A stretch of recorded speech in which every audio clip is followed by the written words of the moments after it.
जावेद मियांदाद का भांजा होना फायदेमंद रहा है या नुकसान हुआ है उसका?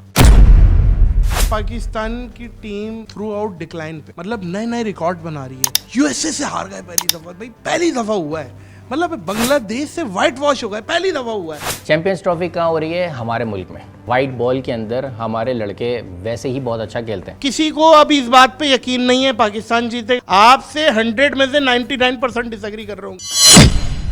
क्या ऐसा है दुनिया का world fastest bowler Mohammed Shami? ये बात पे तो मैं कह सकता हूँ कि शमी बिल्कुल तेज था।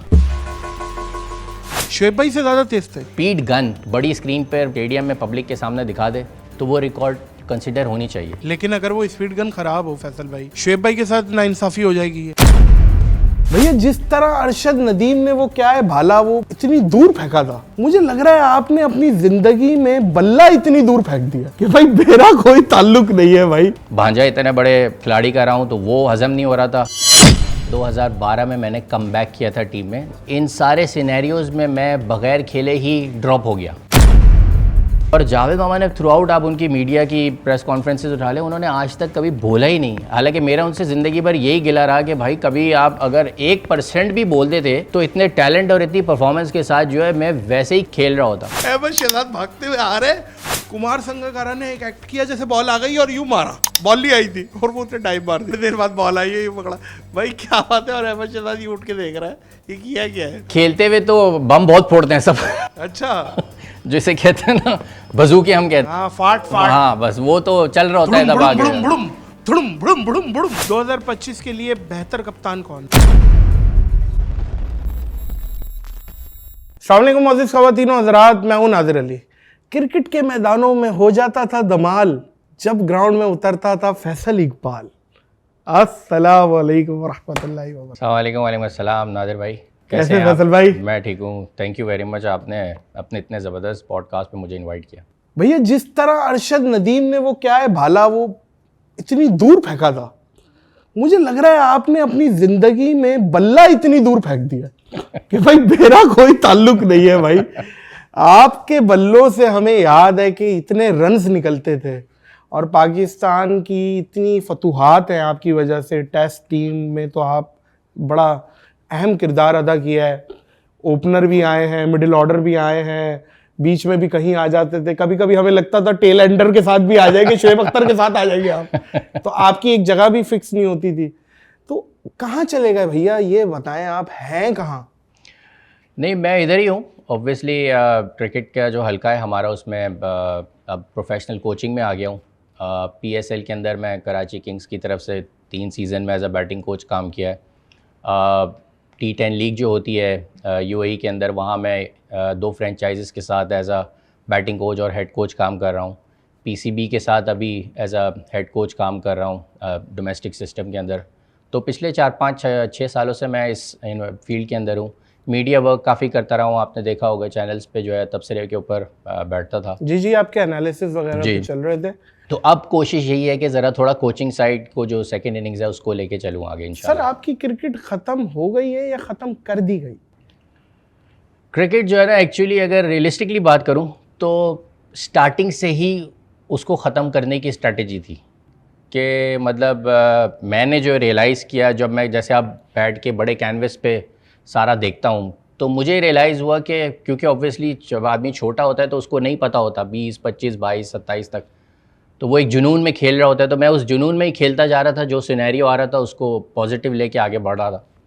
लेकिन आई थिंक मुझे रियलाइज़ किया कि वो सब एक्चुअली स्ट्रैटेजीज़ थी कि बस उसको निकालो, ड्रॉप करो और बाहर करो, बनिस्बत कि ये होनी चाहिए थी बनाओ, लेके चलो और आगे लेके जाओ। तो मैंने वो डिफरेंस अपने करियर में देखा जो आप कह सकते हैं कि जो मेरे कोलीग्स के साथ होता हुआ नज़र आ रहा था। जो लड़के मेरे साथ खेल रहे थे उनके लिए ये वाली स्ट्रैटेजी थी, बनाओ, लेके चलो, आगे लेके जाओ। और मैं उस कैटेगरी में था कि जिसमें ड्रॉप करो, बाहर बिठाओ और बाहर करो वाली स्ट्रैटेजी में। फैसल भाई देखिए, बात यह है कि हम देखते हैं कि हम अक्सर हमारे जो लेजेंड्स हैं वो ये गिला देते हैं कि उन्हें एक अच्छा गुड बाय नहीं मिला क्रिकेट से जो वो डिज़र्व करते थे। अगर आप नाम पूछेंगे मैं तो लिस्ट बना दूंगा यहाँ पे, जिन जिन लोगों ने ये बात बोली और रोते हुए गए स्टेडियम से, पता नहीं कितना तंग किया गया है। तो आप कि जो आपने जो टीम से आप ड्रॉप हुए ये खुद हो गए थे या किया गया था, इसको थोड़ा सा खोलें इस बात को। आखिरी मैच आपने कब खेला? 2014 में मैं लास्ट टीम का हिस्सा रहा हूँ। अच्छा। और 2012 में मैंने कम बैक किया था टीम में 2010 के बाद। और इन सारे सिनेरियोज़ में मैं बग़ैर खेले ही ड्रॉप हो गया। जो लास्ट कम बैक मैंने किया 2012 में, वो मैंने डोमेस्टिक क्रिकेट के 2 सीज़न में 8 सेंचुरियाँ बनाने के बाद किया था। 8 सेंचुरियाँ, 7-8 सेंचुरियाँ बहुत होती हैं। और उस पूरे अरसे में मैं टीम का पार्ट रहा और 12वां खिलाड़ी बन के 3 सीरीज़ पे गया, साउथ अफ्रीका, जिम्बाब्वे और श्रीलंका। बट उस दौरान दूसरे लड़कों के डेब्यूज़ करा दिए गए, लेकिन मैं बाहर का बाहर बैठा रहा और बाहर बैठे बैठे ही टीम से भी ड्रॉप हो गया और कॉन्ट्रैक्ट से भी ड्रॉप हो गया, जो कभी आज तक मुझे समझ में नहीं आया कि उसकी रीज़न क्या थी। हाँ, ये मुझे ज़रूर आइडिया था कि जो उस वक्त क्रिकेट चला रहे थे, जो पावर कॉरिडोर्स में थे, वो वही मेरे कोलीग्स थे जो पहले ही भी नहीं चाहते थे कि मैं खेलूं। तो मेरे कमबैक इनिंग्स उनको पता थी कि फैसल की कमबैक इनिंग बहुत बड़ी इनिंग होती है, जो मैंने पास में खेली। तो आई थिंक शायद वो एक फ़ियर की वजह से वो मुझे प्लेइंग 11 में उतरने ही नहीं दे रहे थे। और मुझे ये बातें सेलेक्टर्स के थ्रू या ऑफिशियल्स के थ्रू पता चलती जा रही थी कि भाई, जब आपके जो कैप्टन और जो हेड्स हैं, अगर वही आपको खिलाना नहीं चाहते तो हम क्या कर सकते हैं।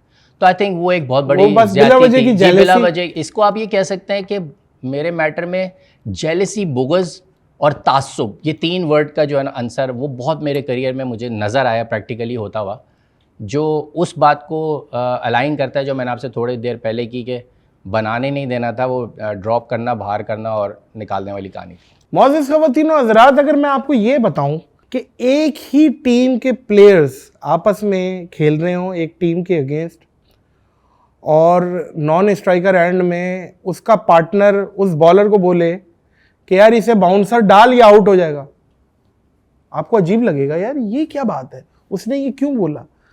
आप ये फैसल भाई से पूछे कि ये फैसल भाई ये क्या वाक़िया था, साउथ अफ्रीका का वाक़िया है गालिबन। जी, ऐसे तो बड़े वाक़ियात मैंने अपने प्लेइंग करियर में होते हुए देखे कि शायद अगर वो कभी पब्लिक में आए तो बड़े लोग परेशान हो कि मैंने कितना मुश्किल सफ़र एक्चुअली गुजारा है।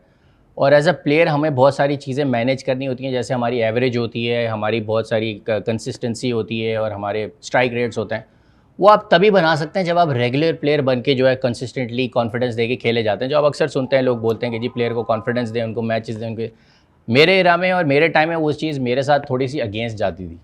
तो वो एक वाक़या है बिल्कुल। एक साउथ अफ्रीका का हमारा टूर था, आई थिंक वो 2006 के बाद था, नहीं सॉरी 2002-2003 का टूर था। और मेरा पहला ट्रिप था, आई थिंक तीसरा चौथा टेस्ट मैच में खेल रहा था। तो मैं एक सीनियर बैट्समैन के साथ बैटिंग कर रहा था और ओवर हुआ और 21-22 रन पे मैं खेल रहा था। तो ओवर के दौरान आपने देखा कमर्शियल्स आ जाते हैं तो हम बैट्समैन बीच में आके बात करते हैं, तो मैं बात कर रहा था ऐसे ही, हाँ, वो ग्लव करके बात करते हैं। तो वो लोग तो खैर ग्लव भी नहीं करते थे, बस खड़े होके बस बात करके तो बात कर रहा था। तो शॉन पॉलक, आपको पता है साउथ अफ्रीकन, बहुत डेंजरस बॉलर, तो वो मिडल से क्रॉस करके ओवर करने के लिए जा रहे थे। तो उन्होंने पॉलक को बोला कि यार पॉली बोल बाउंसर, इसको बाउंसर करो। यानी मुझे बज़ाहिर उस वक्त समझ, मैंने हंसते हुए वो सिनेरियो को परसीव किया, लेकिन मुझे समझ में नहीं आया कि ये एक्चुअली हुआ क्या। और सडनली उसके फ़ौरन बाद उसने जो है ना वो शुरू कर दी। और मुझे ऑब्वियसली बात है, डिफ़िकल्टी होती है, आप बाउंसी पिचों पे जाते हैं, कहीं भी जाते हैं तो आपको ट्रबल तो होता है। तो मैं भी इंसान हूँ, मुझे भी थोड़ा सा प्रॉब्लम होना शुरू हुई। तो मेरा जो फोकस था एक्चुअली वो वहाँ से हटके वो उधर चला गया। और छोटा था उस वक्त, कम एज में था, तो मुझे समझ, लेकिन उनकी जो टैक्टिक थी वो उसमें कामयाब हो गए और मैं आउट होके 22-23 रन पे चला गया बाहर। मैं बैठ के सोच रहा था कि यार ये अंदर मेरे साथ हुआ क्या है, ये मुझे समझ में नहीं आई।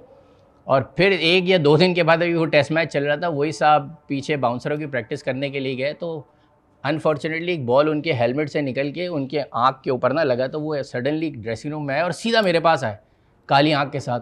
पहले तो मैं उनकी काली आँख देख के मेरे मुंह से वैसी हंसी निकल गई और वो मुझे आते ही बोलने लगी कि तुमने मेरे लिए बद्दुआ की है, देखो ये मुझे बॉल लग गई। मैंने, मतलब अब आप सोचे कि 21-22 साल का लड़का अभी टीम में बैठा हुआ है और उसको कोई आके इस तरह बोले तो वो क्या सोच रहा हो। तो मैं उन्हीं डायनामिक्स के अंदर जो है ना वो मेंटली तौर पे इतना डिस्टर्ब किया जाता होता था कि मैं वो बातें नहीं कर पाता था बाहर। अच्छा, तासुब की बात जो आप कर रहे हैं फैसल भाई, मतलब वो कौन सा ऐसा प्लेयर था जो अपने दुखों से दुखी नहीं, दूसरे का सुख देख के दुखी था?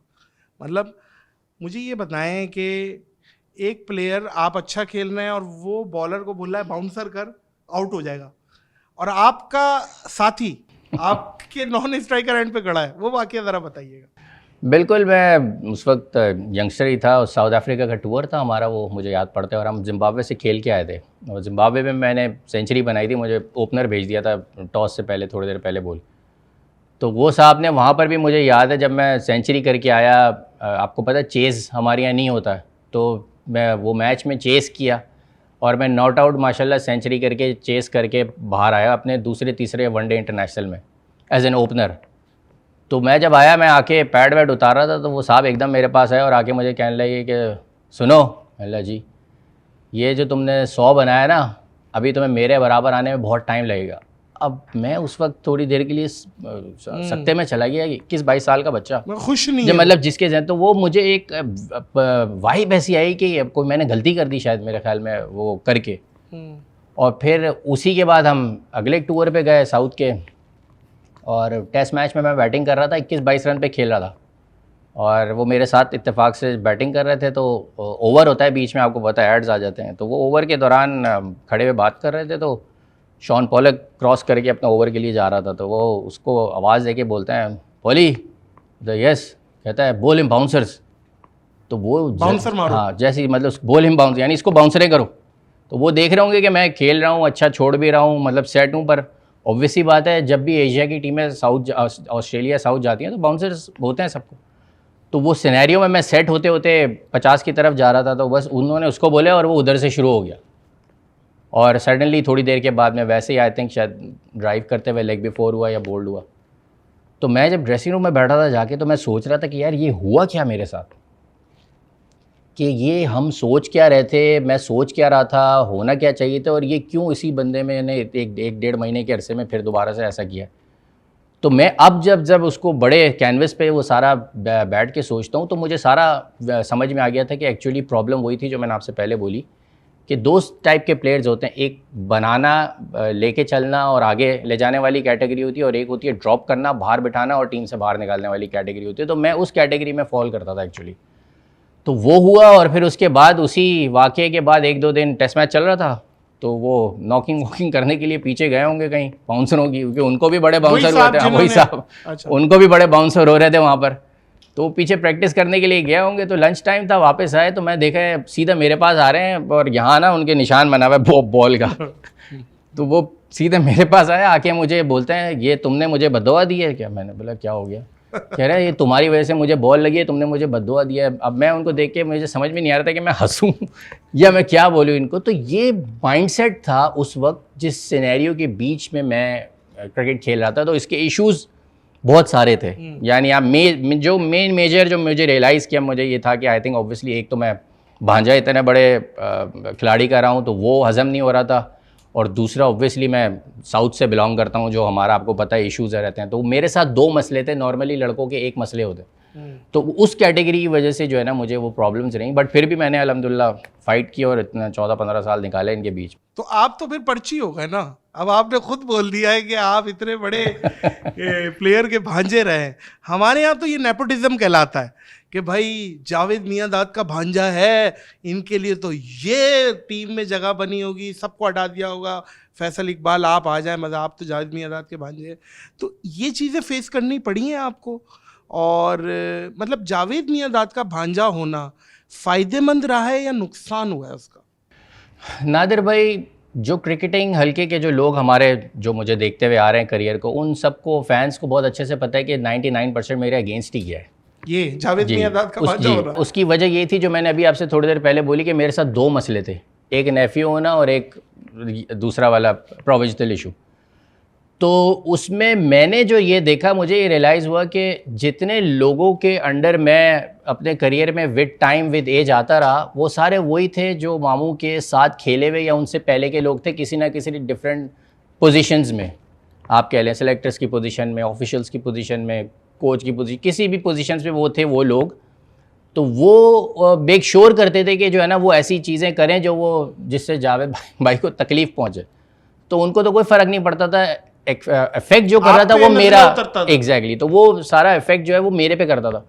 और जावेद मामा ने थ्रू आउट आप उनकी मीडिया की प्रेस कॉन्फ्रेंसेज उठा लें, उन्होंने आज तक कभी बोला ही नहीं। हालांकि मेरा उनसे ज़िंदगी भर यही गिला रहा कि भाई कभी आप अगर 1% भी बोलते थे तो इतने टैलेंट और इतनी परफॉर्मेंस के साथ जो है मैं वैसे ही खेल रहा होता। लेकिन क्योंकि उन लोगों ने ये रियलाइज़ किया कि जावेद भाई तो बिल्कुल खामोश हैं इस मामले में, तो उन्होंने उस चीज़ का भरपूर फ़ायदा उठाया। और वो जो एक फियर था उनको कि यार ये आगे जाके कैप्टन ना बन जाए, क्योंकि मैं अंडर 15 से कैप्टन बनता हुआ आया, अंडर 15 वर्ल्ड कप, फिर 19 खेला, पाकिस्तान ए टीम का मैं 21 साल की उम्र में ही कैप्टन बन गया था। और पहले पाकिस्तान ए की सीरीज़ में मेरे साथ मोइन भाई जो है वो मेरे कप्तानी के अंडर खेल रहे थे, अजहर महमूद खेल रहा था, क्योंकि वो उस वक्त ड्रॉप हुए थे। तो मैं एक 21-22 साल का, तो मैंने जिसने वो स्टार्ट लिया हुआ हो तो उसके लिए प्लानिंग फिर आगे क्या बोर्ड कर रहा होगा और फॉर्मर क्रिकेटर्स क्या कर रहे होंगे।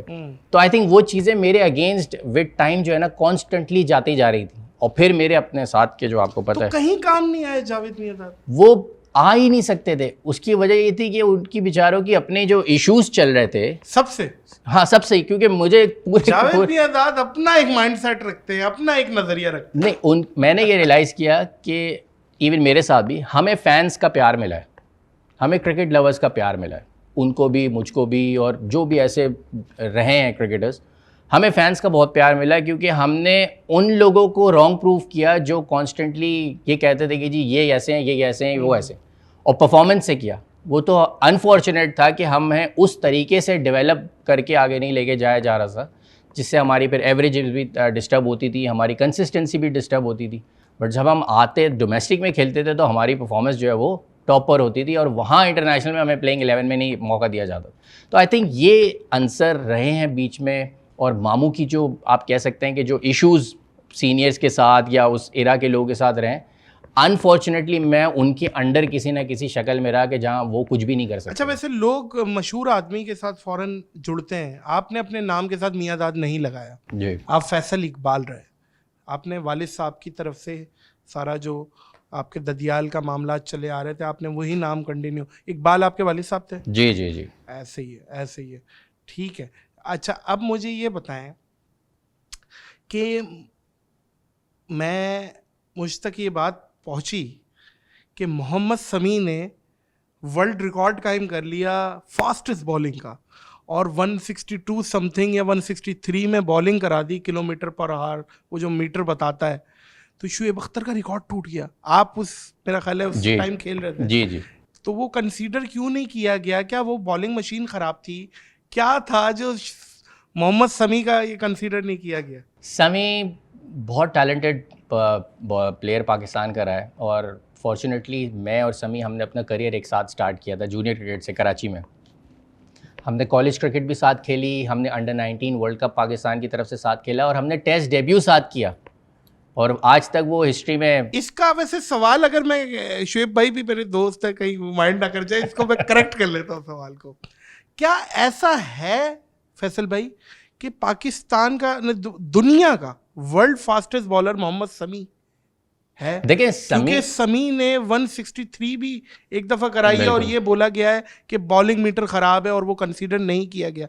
इस पे क्या बोलेंगे? देखिए ये बात पे तो मैं कह सकता हूँ कि शमी बिल्कुल तेज़ था, और बहुत तेज़ था, और ये खाली शुएब भाई से ज़्यादा तेज़, शुएब मतलब दोनों टक्कर की पेस के थे। मतलब अगर जब शमी अपने रिदम में हो तो ऑब्वियसली वो शुएब भाई के बराबर बैट्समैन, अगर आप एज अ बैट्समैन खेल रहे हैं ना, और आप एक एंड से शमी को खेल रहे हैं, कि हम तो नेट में खेलते थे, मैं अपना एक्सपीरियंस बता रहा हूँ कि मैं तो दोनों को नेट में खेलता था, तो मुझे पता है कि पेस दोनों की हमें फील होती थी जब बैट पे बॉल, मतलब जब बॉल बैट पे लगता है तो उससे हमें पता चलता है कि ये बॉलर कितना तेज़ है। एक बैट पे बॉल लगती है और एक बैट पे बॉल मारी जाती है, तो वो लगता था कि यार दोनों टक्कर की पेस पे बॉलिंग कर रहे हैं। तो शमी की नो डाउट मतलब पेस उस वक्त बहुत थी, और नो डाउट शुएब भाई का पेस डेफिनेटली तो ज़्यादा था। बट जो आप बॉल इसकी स्पीड गन की जो बात करें ना, देखिए स्पीड गन के इश्यूज उस एरा में रहे हैं।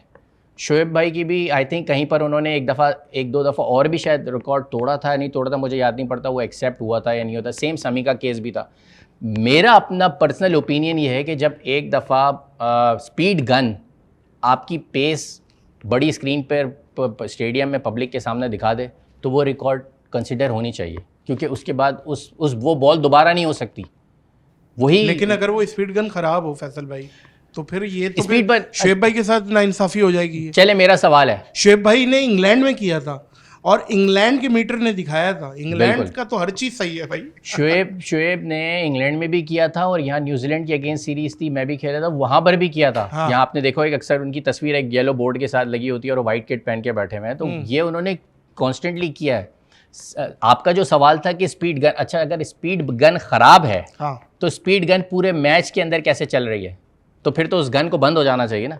लेकिन अगर उस मैच में वो स्पीड गन कॉन्स्टेंटली हर बॉल पे दिखा दी जा रही है और सिर्फ उस बॉल पे ही अगर नहीं है तो फिर there is a question mark. अब वो क्या क्वेश्चन मार्क है, रियलिस्टिकली आई डोंट नो। हाँ, वो स्पीड गन उस बॉल के बाद बंद कर दी जाती और थ्रू आउट द मैच में नहीं चलती तो आप कह सकते थे स्पीड गन खराब है। लेकिन अगर उसके बाद वो स्पीड गन पूरे मैच में चलती रही है, मेरे ख्याल में चलती रही थी आई थिंक, तो फिर इसका मतलब है कि वो बॉल लीगल कंसिडर होनी चाहिए। तो आई डोंट नो कि उसके क्या प्रोज एंड कॉन्स हैं या क्या उसका तरीक़ाकार है कि वो क्यों नहीं हुई, but as a fast bowler Shami was equally good enough as Shoaib Akhtar. आप इन दोनों में से वैसे किसको समझते थे कि अगर इन दोनों में से अपने ये पीक पे है, आपको इनमें से खेलना हो किसी को, तो किसको खेलेंगे कि यार इसको मैं अवॉइड करूंगा, इसको खेल लूँगा? देखिए रियलिस्टिकली जैसे अगर आप मुझसे सवाल करें तो मैंने तो जैसे आपको पहले बताया कि इनको खेलते रहते थे हम। डोमेस्टिक क्रिकेट में खेलते थे, एक दूसरे को फेस करते थे, नेट्स में कॉन्स्टेंटली फेस करते थे। फिर बाहर की पिचें जैसे ऑस्ट्रेलिया और साउथ अफ्रीका की बाउंसी पिचें हैं तो वहाँ हम नेट प्रैक्टिस तो अपनी इन्हीं को खेल के करते थे ना। तो आप समझ लें कि उन पिचों में हमें इन्हीं को ही फेस करना पड़ता था। तो तेज़ तो दोनों थे कि मैं ये नहीं कह सकता कि एक को अगर आप चूज करें, ऑब्वियसली शोएब अख्तर को आप कह सकते हैं वो आउट ऑफ आप कह लें कि एक डिफरेंट जोन में थे और डिफरेंट टाइप के बॉलर थे और उनकी आर्म स्पीड जो थी वो तेज़ होती थी, तो एट टाइम्स आप उनको पिक नहीं कर पाते थे। समी का ये था कि उसकी ऑफ द विकेट वो तेज़ था, यानी उसका पिच होने के बाद जो है ना बॉल, तो आप उस वक्त उसको रीड कर लेते थे कि हाँ मैं इसको खेल सकता हूँ चाहे तेज़ भी हो। बट शोएब अख्तर का क्या है, क्योंकि हाथ का जो मूवमेंट थी वो इस तरह आती थी तो आपको थोड़ा सा पिक करने में मुश्किल होती थी। अच्छा, आपको सबसे डेंजरस बॉलर दुनिया में कौन सा लगा? पूरी दुनिया के साथ खेला है आपने, सबसे डेंजरस बॉलर आपको कि यार ये बहुत डेंजरस है? कोई स्पिनर भी हो सकता है, फास्ट बॉलर भी हो सकता है। नादिर भाई, जब आप इंटरनेशनल अरीना में क्रिकेट खेलते हैं अपने एक लंबे अरसे में तो आपको बहुत सारे तेज़ बॉलर और अच्छे स्पिनर्स का मुकाबला करना पड़ता है। और जब आप इंटरनेशनल लेवल पे खेलते हैं तो एक से बढ़कर एक आपको टकरा रहा होता है, जिन मिलते हैं, जिन एक से बढ़कर एक जिन होता है, चाहे वो ऑस्ट्रेलिया का जिन हो चाहे वो लेकिन श्रीलंका। कोई एक अगर आप यहाँ नाम लेना चाहें। बिल्कुल, आपको याद होगा न्यूजीलैंड का एक बॉलर था शेन बॉन्ड के नाम से। अल्लाह अकबर, बहुत वो तो बॉन्ड कर देता था बंदों को। शेन बॉन्ड जो था, मैं समझता हूँ कि मुझे शोएब अख्तर और समी के बाद अगर किसी का या ब्रेटली वगैरह के बाद किसी का बॉल वो बैट पे जब वो फील आई है तो वो शेन बॉन्ड की थी, जो मतलब मुझे लगा कि हाँ वाकई ये तेज़ है और जिसको खेलने में भी प्रॉब्लम हो रही थी क्योंकि वो दोनों स्विंग करता था, उसका इन स्विंग भी बहुत अच्छा था और आउट स्विंग भी अच्छा। तो जिस बॉलर का पेस के साथ ये दोनों स्विंग हो रहे हो तो आप उसको जज करते हैं। और स्पिनर्स में ऑब्वियसली मेरे एरा में शेन वॉर्न और मुरलीधरन जो थे वो अपने टॉप के बॉस। शेन वॉर्न को तो आपने चौके छक्के इतने मारे एक ओवर में, मुझे याद पड़ रहा है वो क्या 18-20 रन मार दिए थे वो शेन वॉर्न को टेस्ट मैच में। वो क्या बाकी है? वो मेरा कमबैक मैच था एक दफ़ा, फिर टीम से मैं बाहर था और डोमेस्टिक क्रिकेट में रन्स बना के वापस आया था टीम में। तो उस सीरीज़ में हमारे कुछ सीनियर्स नहीं खेले थे, 4-5 सीनियर्स चले गए थे और हम जूनियर्स को मौका मिला था उस सीरीज़ में। और वो हमारी होम सीरीज़ थी जो श्रीलंका और यूएई के अंदर हुई थी। तो पहला टेस्ट मैच था उसका। कुदरती अल्लाह ने माशाल्लाह अच्छा खिलाया था और ऑस्ट्रेलिया की जो जैसे हम कहते हैं द इनविंसिबल टीम उस इरा की जो थी, जिसमें Shane Warne, Brett Lee, Glenn McGrath, Jason Gillespie जो भी हमारे कोच भी हैं, और ये एक बॉलिंग साइड थी। तो वो एक मैंने अपने करियर की बड़ी ज़बरदस्त इनिंग खेली थी और उसकी तैयारी इस तरह से थी कि हमारे यहाँ जाने से पहले ये कहा जाता है कि यार ऑस्ट्रेलिया इतने बड़े बड़े नाम, इनको कौन खेलेगा, कैसे खेले। बट जो मेरी डेवलपमेंट हुई थी वो इस तरीके से की थी कि आपने बॉलर का नाम देख के नहीं खेलना, आपने सिर्फ बॉल देख के खेलनी है। तो मैं जब इन लोगों को सबको खेल रहा था तो आई थिंक मैं उनके नाम देख के नहीं खेल रहा था, मैं उनकी बॉल देख के खेल रहा था, जिसकी वजह से आई थिंक अगर आपको याद हो कि ऑलमोस्ट सिंगल हैंडेडली वो टेस्ट मैच में सेकंड इनिंग में जीतने की पोजीशन भी लेकर आ गया था और आखिरी बैट्समैन आउट हुआ था, मेरे सामने से 7 प्लेयर आउट हो गए थे और हम वो 12 रन से वो टेस्ट मैच हारे थे।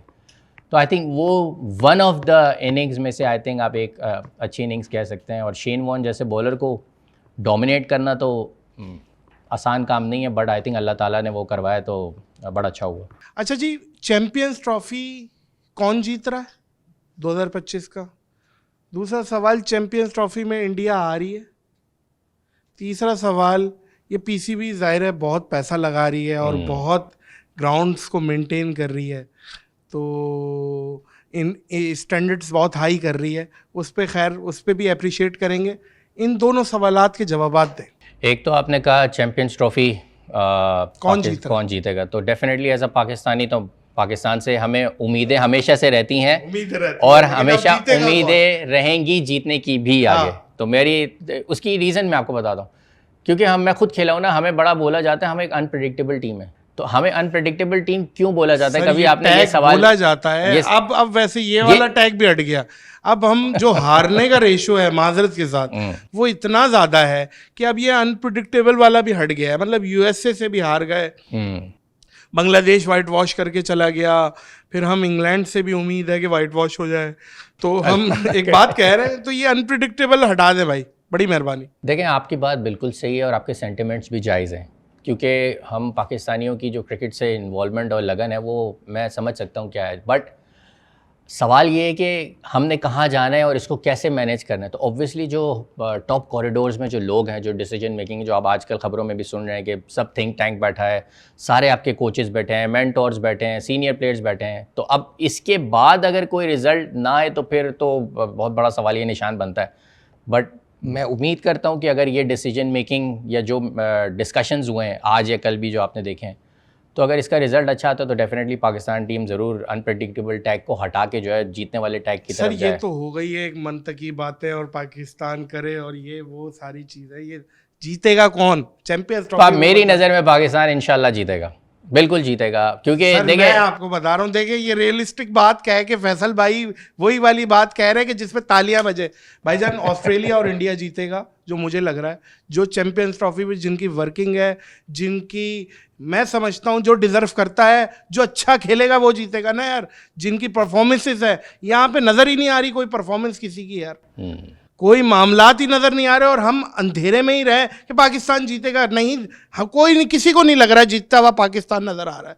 अच्छा, अब आप मुझे ये बताएं कि इंडिया आ रहा है या नहीं आ रहा? आपके जज्बात बिल्कुल जायज़ हैं और मैं आपको सच्ची बात करनी चाहिए, पाकिस्तान जीतेगा। मैं आपको इसकी लॉजिक भी बताता हूँ। चैंपियंस ट्रॉफी कहाँ हो रही है? हमारे मुल्क में, हमारी अपनी होम कंडीशन के अंदर। वाइट बॉल, रेड बॉल की बात नहीं कर रहा, वाइट बॉल के अंदर हमारे लड़के वैसे ही बहुत अच्छा खेलते हैं। रीसेंट एग्जांपल दे देता हूँ, अभी चैंपियंस कप चल रहा है। आप चैंपियंस कप में हमारे लड़कों की वाइट बॉल की परफॉर्मेंस देख लें, 50 ओवर में ज़बरदस्त चल रही है। बॉलर्स भी अच्छा कर रहे हैं, बैट्समैन भी अच्छा कर रहे हैं। हाँ, हम एक जगह स्ट्रगल कर रहे हैं, वो है चेज़ नहीं हो रहा किसी टीम से। 350-400 रन बनते हैं। हर चीज में बदबख्ती आई हुई है हमारी। मैंने क्रिकेट मैच देखना छोड़ दिया फैसल भाई, मुझे पता है। आप यकीन करें, ये क्या देखें मुझे बताएं आप। बिल्कुल। और ये आप यकीन करें, ये नुमाइंदगी कर रहा हूं मैं 20-25 करोड़ लोगों की, वो सब तपे हुए। किसी को अब इस बात पे यकीन नहीं है पाकिस्तान जीतेगा, या आपसे 100 में से 99% डिसएग्री कर रहे होंगे। मैं आपकी बात बिल्कुल, लेकिन आप जाहिर है एक पैट्रियोटिक और आप अपनी ख्वाहिश तो बता रहे हैं, ख्वाहिश तो मेरी भी होगी, लेकिन रियलिस्टिक बात करें, जैसे आप बोल रहे हैं कि हम रियलिस्टिक, ऑन पेपर कौन जीतेगा? देखें, आपने जो अभी बात की ना, ऑस्ट्रेलिया की प्रिपरेशन अच्छी है, इंडिया की प्रिपरेशन अच्छी है, साउथ अफ्रीका की प्रिपरेशन अच्छी है, इंग्लैंड की प्रिपरेशन अच्छी है। इन सब की प्रिपरेशंस अपनी अपनी जगह बिल्कुल अच्छी हैं, लेकिन मैंने आपको एक लॉजिक बताई कि जब हमारी अपनी होम कंडीशन और होम कंट्री के अंदर जब ये सीरीज़ या मैचेस होते हैं ना, तो उधर हमारे प्लेयर्स का कॉन्फिडेंस अच्छा होता है कंपेयर टू बाहर जाके खेलने में इनकी कंट्री में। मिसाल के तौर पे अगर हम अभी ये चैंपियंस ट्रॉफी कहीं और किसी और मुल्क में, ऑस्ट्रेलिया, न्यूजीलैंड इधर खेल रहे होते तो मैं आपको बोलता बिल्कुल पाकिस्तान के लिए बहुत टफ होगा।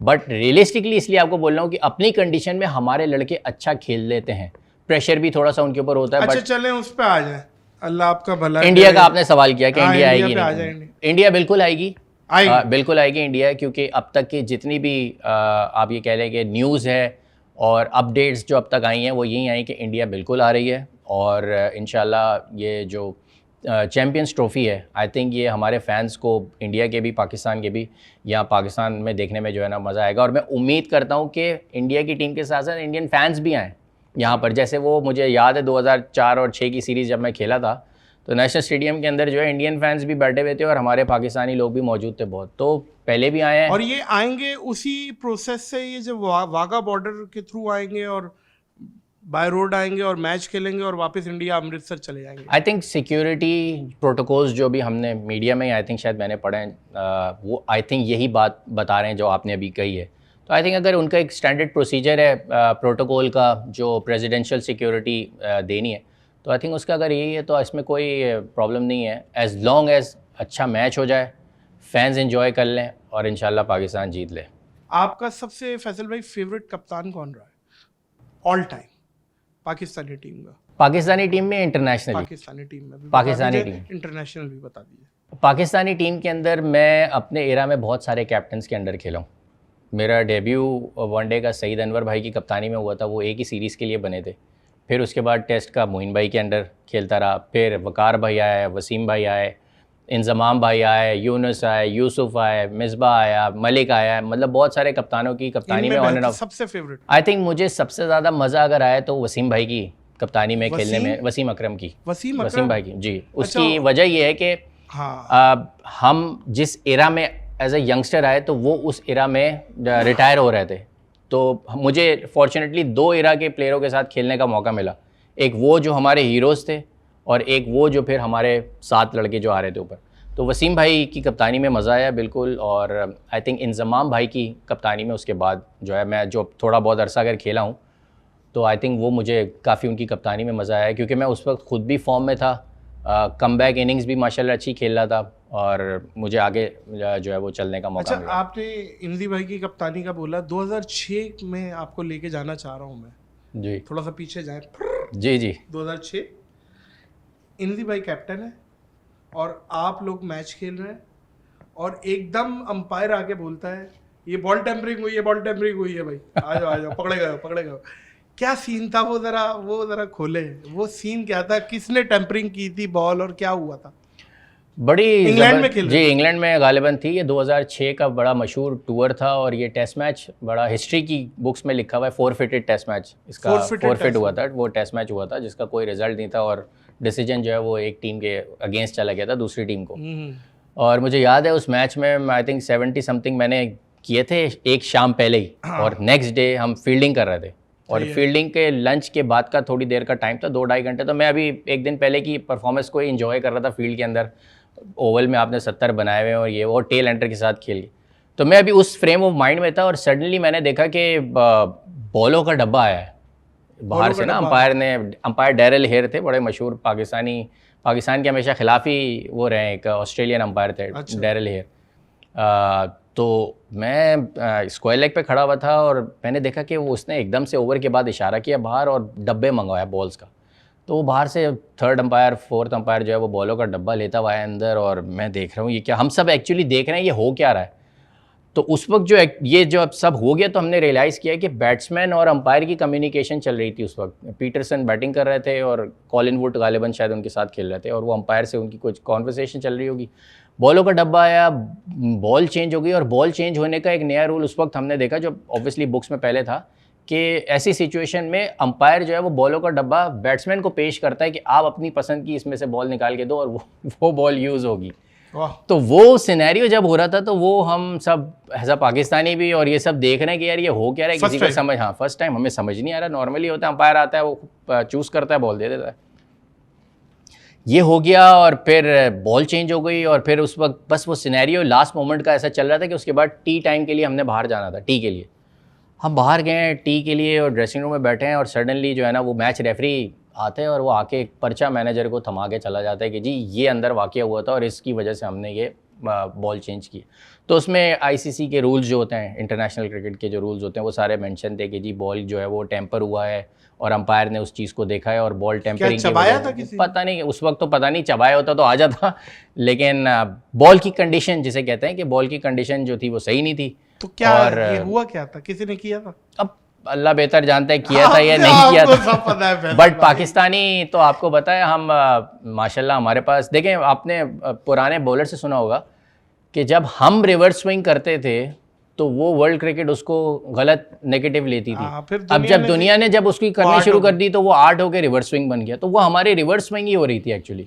तो हम रिवर्स स्विंग में अगर अच्छी पोजीशन में हैं और हमारे बॉलर उसका आर्ट रखते हैं, आई थिंक वो सिनेरियो ऐसा था कि पाकिस्तान के साथ ज्यादती हुई थी और हम वो टेस्ट मैच जीतने की उस पोजीशन में थे कि हम वो टेस्ट मैच जीत सकते थे। तो आई थिंक वो एक ऐसा सिनेरियो था जो आई थिंक कभी क्रिकेट में होना नहीं चाहिए।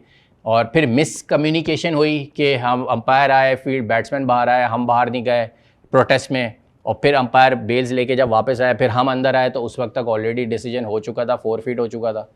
तो वो समझ लें आप एक ऐसा तजर्बा था जो हम लोग तो यंगस्टर्स थे तो हमें कुछ समझ में नहीं आ रहा था। सीनियर्स ही जो थे उस वक्त टीम के इंजमाम भाई के इर्द गिर्द, आई थिंक वही लोग काफ़ी ज़्यादा डिसीजन मेकिंग के अंदर जो है वो देख रहे थे।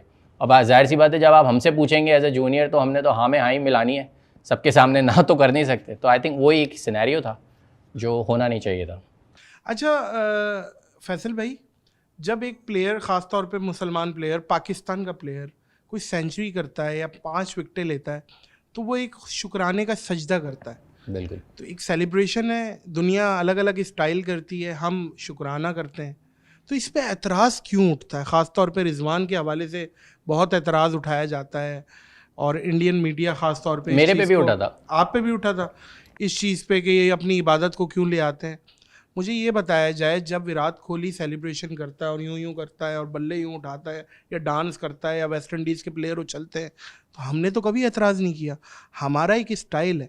इस पे क्यों एतराज़ उठता है कि अगर हम इंसानों की तरह शुक्राना कर रहे हैं कि यार शुक्र अल्हम्दुलिल्लाह कि अल्लाह की वजह से, अल्लाह की मदद की वजह से सेंचुरी हो गई, तो इस पे एतराज़ क्यों उठा? देखिए मैंने 2 सेंचुरियाँ इंटरनेशनल में बनाई हैं और मैंने दोनों दफ़ा सजदा किया ग्राउंड के अंदर किया है। और इंडिया वाले टेस्ट मैच में तो यहीं कराची में ही उस टेस्ट मैच के बाद किया था। तो मतलब मैं नहीं समझता कि इसमें कोई ऐसी चीज़ है जिसकी कोई लॉजिक भी बनाई जाए। अब बात आती है थोड़ी रियलिस्टिक चीज़ों के ऊपर, जैसे आईसीसी एतराज़ तो नहीं, कोई एतराज़ नहीं, कोई आईसीसी का एतराज़ नहीं है किसी जगह का कोई, क्योंकि आईसीसी अगर कोई चीज़ मना कर देगी तो वो कोई ज़बरदस्ती भी नहीं कर सकता, वो हो ही नहीं सकती। तो इसका मतलब है आईसीसी का तो एतराज़ नहीं है। अब सवाल ये आता है कि ये कहाँ से इशू बातों का उठ रहा है या कहाँ से मसला है, तो वो हमारी साइड से आता है, हमारे यहाँ से ऐसे मामलात के ऊपर। क्योंकि आप देखें हाशिम आमला साउथ अफ्रीका के एक ज़बरदस्त प्लेयर थे, उन्होंने बड़ी सेंचुरियाँ, डबल सेंचुरियाँ, ट्रिपल सेंचुरी बनाई हैं, लेकिन वो कभी सजदा वो नहीं करते थे, वो अपना शुक्राना अपने तरीके से ड्रेसिंग रूम में जाके जो भी होता है करते थे। और हम पाकिस्तानी या और भी कुछ प्लेयर्स, अभी मैंने बांग्लादेश के प्लेयर्स देखे कि उन्होंने भी सेंचुरी के बाद जो है किया। तो आई थिंक इसमें कोई कंट्रोवर्सी क्रिएट करने की सिचुएशन नहीं है। अगर प्लेयर समझता है कि भाई मैं कर सकता हूँ तो वो करे, उसको कोई रोकता भी नहीं है। सवाल वो लोग खड़ा करते हैं जिनको उससे प्रॉब्लम होती है, और उनसे प्रॉब्लम क्यों है वो उसका जवाब वो खुद ही दे सकते हैं कि भाई उनको मसला क्या है, क्या वो रिलीजियसली कोई मसला है या उस इंडिविजुअल से मसला है, किसको प्रॉब्लम है। जैसे जो लोग इस पे सवाल उठाते हैं, जैसे आपने भी कहा ना कि लोग सवाल उठाते हैं, अक्सर हम देखते जो सवाल उठाते हैं वो बैशिंग कर रहा होता है और लिबरल्स किस्म के लोग कर रहे होते हैं कि रिजवान को क्या है और ये नमाज क्यों पढ़ रहा है और ये है ब्रेक में ये क्यों कर लिया इसने, ये क्यों कर लिया, डू एंड डोंट्स बनाए हुए बहुत सारे। बिल्कुल। देखें मेरा अपना पर्सनल ओपिनियन ये है, मैं ये समझता हूँ कि ग्राउंड के अंदर आप अगर खेलते हुए 100 बना रहे हैं, 5 आउट कर रहे हैं, सजदा करें, कोई मसला नहीं है। सही।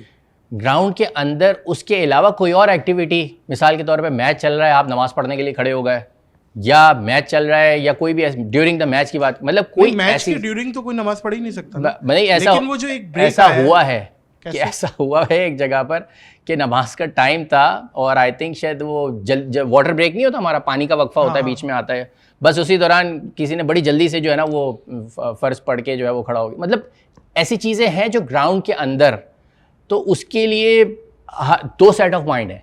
एक सेट ऑफ माइंड बोलता है कि यार जो करना है आप ग्राउंड के बाहर, बिल्कुल आपके पास ड्रेसिंग रूम में जगह ही जगह, टाइम ही टाइम है, आप वहाँ जाके पढ़ लें या कर लें। एक सेट ऑफ माइंड है कहता है ग्राउंड के अंदर भी कोई मसला नहीं है, ठीक है जी। अब आप किसको सही गलत बोलेंगे ये उनके अपने ऊपर डिपेंड करता है। एक सेट ऑफ माइंड है जो आप वाली बात आ गई कि यार ये सजदा नहीं करना चाहिए, एक कहता है कि करना चाहिए। अब नहीं, फिर मैं तो इस चीज में हूँ कि मैं भी आपके साथ हूँ। क्यों कह रहा है कि ना करो। एग्जैक्टली मैं अगर हम उनकी सेलिब्रेशन की अगेंस्ट या ऑब्स्टिकल नहीं बन रहे हैं या वो उछल रहे हैं, तो प्रॉब्लम ही नहीं होनी चाहिए, नाच रहे हैं, हम नहीं कह रहे कि ये क्यों कर रहे हो, तो हम जो कर रहे हैं हमें भी करने दिया जाए ना यार। बिल्कुल, और आई थिंक इसमें कोई और प्रॉब्लम भी नहीं इसमें है। मैं तो खैर इस पे भी पॉइंट ऑफ व्यू रखता हूँ कि अगर कोई बीच में भी अगर ब्रेक के दौरान कोई नफिल पढ़ रहा है या कोई चीज़ पढ़ रहा है तो उसका अपना जाती अमल है, बिल्कुल, ठीक है, तो कोई ऐसी बात कोई नहीं भी ऐसी चीज़ जो स्पिरिट ऑफ द गेम, यानी एक मैच का एक सिनेरियो चल रहा होता है ना, उसके दौरान अगर कोई इंटरफेयर नहीं कर रही या इंटरवीन नहीं कर रही तो आप उसको कर सकते हैं। मतलब अपना अपना मौक़िफ़ है हर किसी का, और जाहिर सी बात है हम मुसलमान हैं, हमारा बड़ा इसमें स्ट्रॉन्ग बड़ी बिलीफ है। कंट्रोवर्सी हुई थी। शामी जो इंडियन प्लेयर है उसने ये बात बोली थी, और वो तो वो देखी खैर थी वीडियो मैंने भी। बहुत ही, मैं 100% 24 कैरेट डिसएग्री करूंगा उससे भाई। और वो बंदा पता नहीं किस माइंड सेट से ये बात कह रहा था कि भाई वो किसको खुश किया, आई डोंट नो। लेकिन बात ये है कि हर आज़ादी होनी चाहिए हर किसी को बिल्कुल, अपना। कोई अगर कोई वो ये तो नहीं कह रहा भाई तुम सब करो, वो अपना कर रहा है उसे करने दिया जाए, क्या करें? बिल्कुल 100%। देखें पूरी दुनिया क्योंकि में आपने भी किया है, बिल्कुल, आप खुद बता रहे हैं, मैंने भी बिल्कुल, किया है। बिल्कुल, जो रिकॉर्ड पे मौजूद है देख सकते हैं आप। तो मेरा पॉइंट ऑफ व्यू यही है कि रिलीजियस सेंटिमेंट्स जो है ना, ये बड़ी थिन लाइन होते हैं लाइफ में, हर जगह हर किसी के लिए। इसको जो है ना अननेसेसरी किसी को तंग नहीं करना चाहिए उसके ऊपर, चाहे वो किसी भी मुल्क के मसलक के कहीं के भी हो। वो आई थिंक उसको, और एज अ प्लेयर भी मैं कहूँगा कि बहुत सारी चीज़ों को प्लेयर को भी देख लेना चाहिए कि यार कहाँ पर कोई ऐसी चीज़ ना हो कि कोई स्पिरिट ऑफ द गेम या किसी जगह पे वो उसको क्लैश ना कर जाए। तो मतलब दोनों चीज़ों को बैलेंस होना चाहिए, बट प्लेयर के पास 100% अथॉरिटी है, वो 10 दफ़ा शुक्र अदा करे, सजदा करे। एज अ मुस्लिम उसका फ़र्ज़ बनता है, और वो अगर कर भी रहा है तो मैं बिल्कुल उसके साथ हूँ। अच्छा, पाकिस्तान की टीम थ्रू आउट डिक्लाइन पे चीज़ों में हार रही है, मतलब नए नए रिकॉर्ड बना रही है। मतलब क्या रिकॉर्ड बना लिया, यूएसए से हार गए पहली दफ़ा भाई, पहली दफ़ा हुआ है। मतलब बांग्लादेश से वाइट वॉश हो गए, पहली दफ़ा हुआ है। तो ये रिकॉर्ड बन रहे हैं अगेंस्ट। अब इसकी वजह जानते हैं फैसल भाई, थोड़ा सा मुद्दे पे पहुंचते हैं। जी, कप्तान बना दिया जाता है और 2 सीरीज़ के बाद उसे हटा दिया जाता है, फिर बना दिया जाता है, फिर हटा दिया जाता है, फिर किसी और को बोला जाता है कि तुम बन जाओ। ये क्या चल रहा है, ये समझ नहीं आ रही है। बाबर आजम कप्तान थे, नहीं किया परफॉर्म, अच्छी बात है, हटा दिया। उसके बाद फिर किसी को बनाया, शाहीन शाह अफरीदी को, एक सीरीज़ के बाद उसे हटा दिया, फिर बाबर को ले आए, फिर बाबर ने एक्सेप्ट भी कर ली। मुझे ये समझ नहीं आ रहा कि भाई उस बंदे को क्या ज़रूरत है, एज अ प्लेयर खेल लो ना यार। उन्होंने कर ली, फिर वो फेल हुए, अब फिर हटाने की बात हो रही है। मेरा ख्याल है हटा दिया है। नहीं बना दिया वापस, फिर बना दिया है। जी। तो चले, उम्मीद है कि फिर अगर एक जगह फेल होंगे तो फिर हटा दिया जाएगा। ये क्या चल रहा है भाईजान, ये क्या है, चूहे बिल्ली का खेल क्या चल रहा है ये? नादिर भाई, पाकिस्तान क्रिकेट में ना कप्तान बहुत पावरफुल होता है, और वो हर लिहाज से पावरफुल होता है। उसके पास इतनी पावर होती है, इतनी पावर होती है कि वो मतलब किसी वक्त भी कोई भी डिसीजन की हुई चीज़ को बाद में झुटला भी सकता है, तो कोई उससे पूछ नहीं सकता। मतलब ऑब्वियसली आप आज या कल अभी ये देख रहे होंगे कि जो ये इतना बड़ा थिंक टैंक पीसीबी ने लाके बिठाया, ये जो एक मीटिंग हुई है जिसके अंदर सारे coaches, senior players, PCB officials और सबका, तो वो प्रेस कॉन्फ्रेंस में सुन रहा था, तो उसमें वो ये कह रहे हैं कि हम इसी इशू के ऊपर कोशिश कर रहे हैं कि ये हम इसका वे आउट निकालें ताकि ये प्रॉब्लम ना हो। तो कप्तान तो हमारी क्रिकेट में हमेशा से पावरफुल रहा है, और आई थिंक हर बंदा ही जो है ना वो कप्तान बनना चाहता है कि भाई मैं कप्तान हूँगा तो मैं अपनी मर्ज़ी की टीम खिलाऊंगा, तो मेरे दोस्त यार भी आ जाएंगे। यू नो, बहुत सारी चीज़ें हमारे यहाँ आज से नहीं है, हिस्टोरिकली चलती हुई आ रही हैं। इसमें आपको बड़े रिवोल्ट्स नज़र आएंगे। मामू के टाइम की अगर आप उठा के देख लें तो आपको 2 रिवोल्ट नज़र आ जाएंगे जी, कप्तानी से हटाने के लिए वो 10 बंदे एक साइड पे हो गए थे 70s 80s में, ग्रुप बन गए थे। तो ये आज का इशू नहीं है, मैं इसको बड़े कैनवस पे देखता हूँ, ये इशू पीछे से चलता हुआ आ रहा है। अब सवाल ये आता है, क्या पीछे से ये इशू सॉल्व होते हुए आए कि आज भी दोबारा वो इश्यूज़ खड़े हुए? अगर नहीं हुए, इट मीन्स के लोगों ने उसके ऊपर काम नहीं किया उस तरह। अगर आज सर जोड़ के बैठे हैं तो आई होप कि आने वाले वक्त में ये तो इसका हो कोई गया, आफाका होगा इंशाल्लाह आपकी इस बात से। लेकिन अब मुझे ये बताएं टू दी पॉइंट, पाकिस्तान के लिए सबसे बेस्ट कप्तान कौन है इस टाइम? 2025 की चैंपियंस ट्रॉफी खड़ी हुई है, बाबर आजम हमारे पास है, शाहीन शाह अफरीदी है, मोहम्मद रिजवान है, शान मसूद है। ये 4 तो एक प्रोमिनेंट नाम है। इनमें से बेस्ट कप्तान कौन है और उसे 2025 तक की ज़मानत दे दी जाए कि भाई आप कप्तान हैं, बेफिक्र हो जाए? देखिए, मैं आपको बताता हूँ हमारे यहाँ कप्तान कैसे बनता है। या एक जुमला एक बंदा और ऐड करते हैं, सरफराज अहमद। सरफराज अहमद क्या अच्छा कप्तान भाई। देखें, मेरे नज़रिए में सरफराज जब कप्तानी से हटा था या हटाया गया था या जो भी एक्स वाई जेड रीजंस थे behind the corridor, I think वो पाकिस्तान क्रिकेट का डिसीजन अच्छा नहीं था। और उसके आप ये आफ्टर शॉक्स देख रहे हैं हम। ये सरफराज के आफ्टर शॉक से, मतलब सरफराज जब हटा और कप्तानी में कंफ्यूजन आई, उसकी क्या रीज़न थी, क्यों हटाया? मतलब आप चैनल्स में लोगों के पॉडकास्ट हर जगह आप सुन सकते हैं, हर किसी ने अपने अपने व्यूज़ दिए हैं, including farmer cricketers, former captain बाहर के मुल्क के, उनके भी बड़े व्यूज़ आए। सैफी भाई की टाइम पे फ्लरिश कर रही थी टीम, बिल्कुल। तो और बिल्कुल ऊपर जा रही है। हमारे यहाँ ये कहा जाता है कि अगर एक कप्तान अच्छा एक एज तक आ गया, ऑब्वियसली सारी ज़िंदगी आप कप्तानी नहीं कर सकते, आपका डिक्लाइन भी आता है, तो उसके साथ कोई कप्तान तैयार हो रहा है या नहीं हो रहा। अनफॉर्चुनेटली हमारे सिस्टम में ना वाइस कप्तान नहीं रखा जाता, क्योंकि वाइस कप्तान जब बनता था तो एक और ग्रुपिंग की कंट्रोवर्सी आ जाती। तो पीसीबी ने एक टाइम पे बहुत कुछ सालों पहले वाइस कप्तान रखना ही छोड़ दिया था। नहीं करे यार जी, कोई वाइस कप्तान नहीं होता था, तो वो भी एक वजह थी। तो इस इशू को ना प्रॉपर तरीके से एड्रेस करके इसका हल नहीं निकाला गया, इसलिए आज हम इसी जगह पे खड़े हैं कि इसको होना चाहिए, उसको होना चाहिए, इसको होना चाहिए। सरफराज के साथ ज्यादती हुई है, बिल्कुल हुई है उस टाइम के ऊपर, और आई थिंक वो करता रहता। उसके साथ आप किसी को भी नेक्स्ट तैयार कर लेते, बाबर को कर लेते, जो भी नेक्स्ट आ रहा था आपका। अच्छा, फिर मैं आता हूँ उस बात पे, कप्तान बनाने का प्रोसीजर क्या है? प्रोसीजर ये होता है, जो प्लेयर पाकिस्तान की शाहीन, ए टीम, अंडर-19, अंडर-16 लेवल पे जैसे हम लोग करते हुए आ रहे थे, तो ये ग्रूम होता हुआ कौन आया? तो उसमें ऑब्वियसली बाबर आजम पाकिस्तान की जूनियर टीम्स का कैप्टन रहा है, वर्ल्ड कप में भी रहा है। सरफराज भी जूनियर टीम का कैप्टन रहा है वर्ल्ड कप में, और बड़ी टीम का भी। तो प्रोसीजर तो सही है। अब प्रोसीजर को आगे आके सस्टेन किया है, नेक्स्ट लेवल पे अपने आप को तैयार किया है, या उधर फंस गया आगे? आई थिंक बाबर ने उस लेवल पे आके अपने आप को कप्तानी के अंदर और अपनी बैटिंग में जो एक उसको बैलेंस रखना था ना, आई थिंक वहां पर कहीं ना कहीं वो मिस्टेक हो गई है उससे। अब वो उसकी अपनी स्किल्स की प्रॉब्लम है, कॉन्फिडेंस की प्रॉब्लम है, ये क्या है, वो आई थिंक उससे बेहतर कोई और, मेंटल हेल्थ, जी, वो एग्जैक्टली वो उससे बेहतर कोई और नहीं बता सकता। आप और मैं भी उसको नहीं बता सकते। हाँ, अब जब हम डिबेट कर सकते हैं या बात कर सकते हैं, तो हम कह सकते हैं तेंदुलकर भी एक टाइम पे था ऐसा कि उससे कप्तानी के दौरान परफॉर्मेंस नहीं हो रही थी, कंट्रोवर्सीज हो रही थी, तो उसने कप्तानी से हटे और अपनी बैटिंग।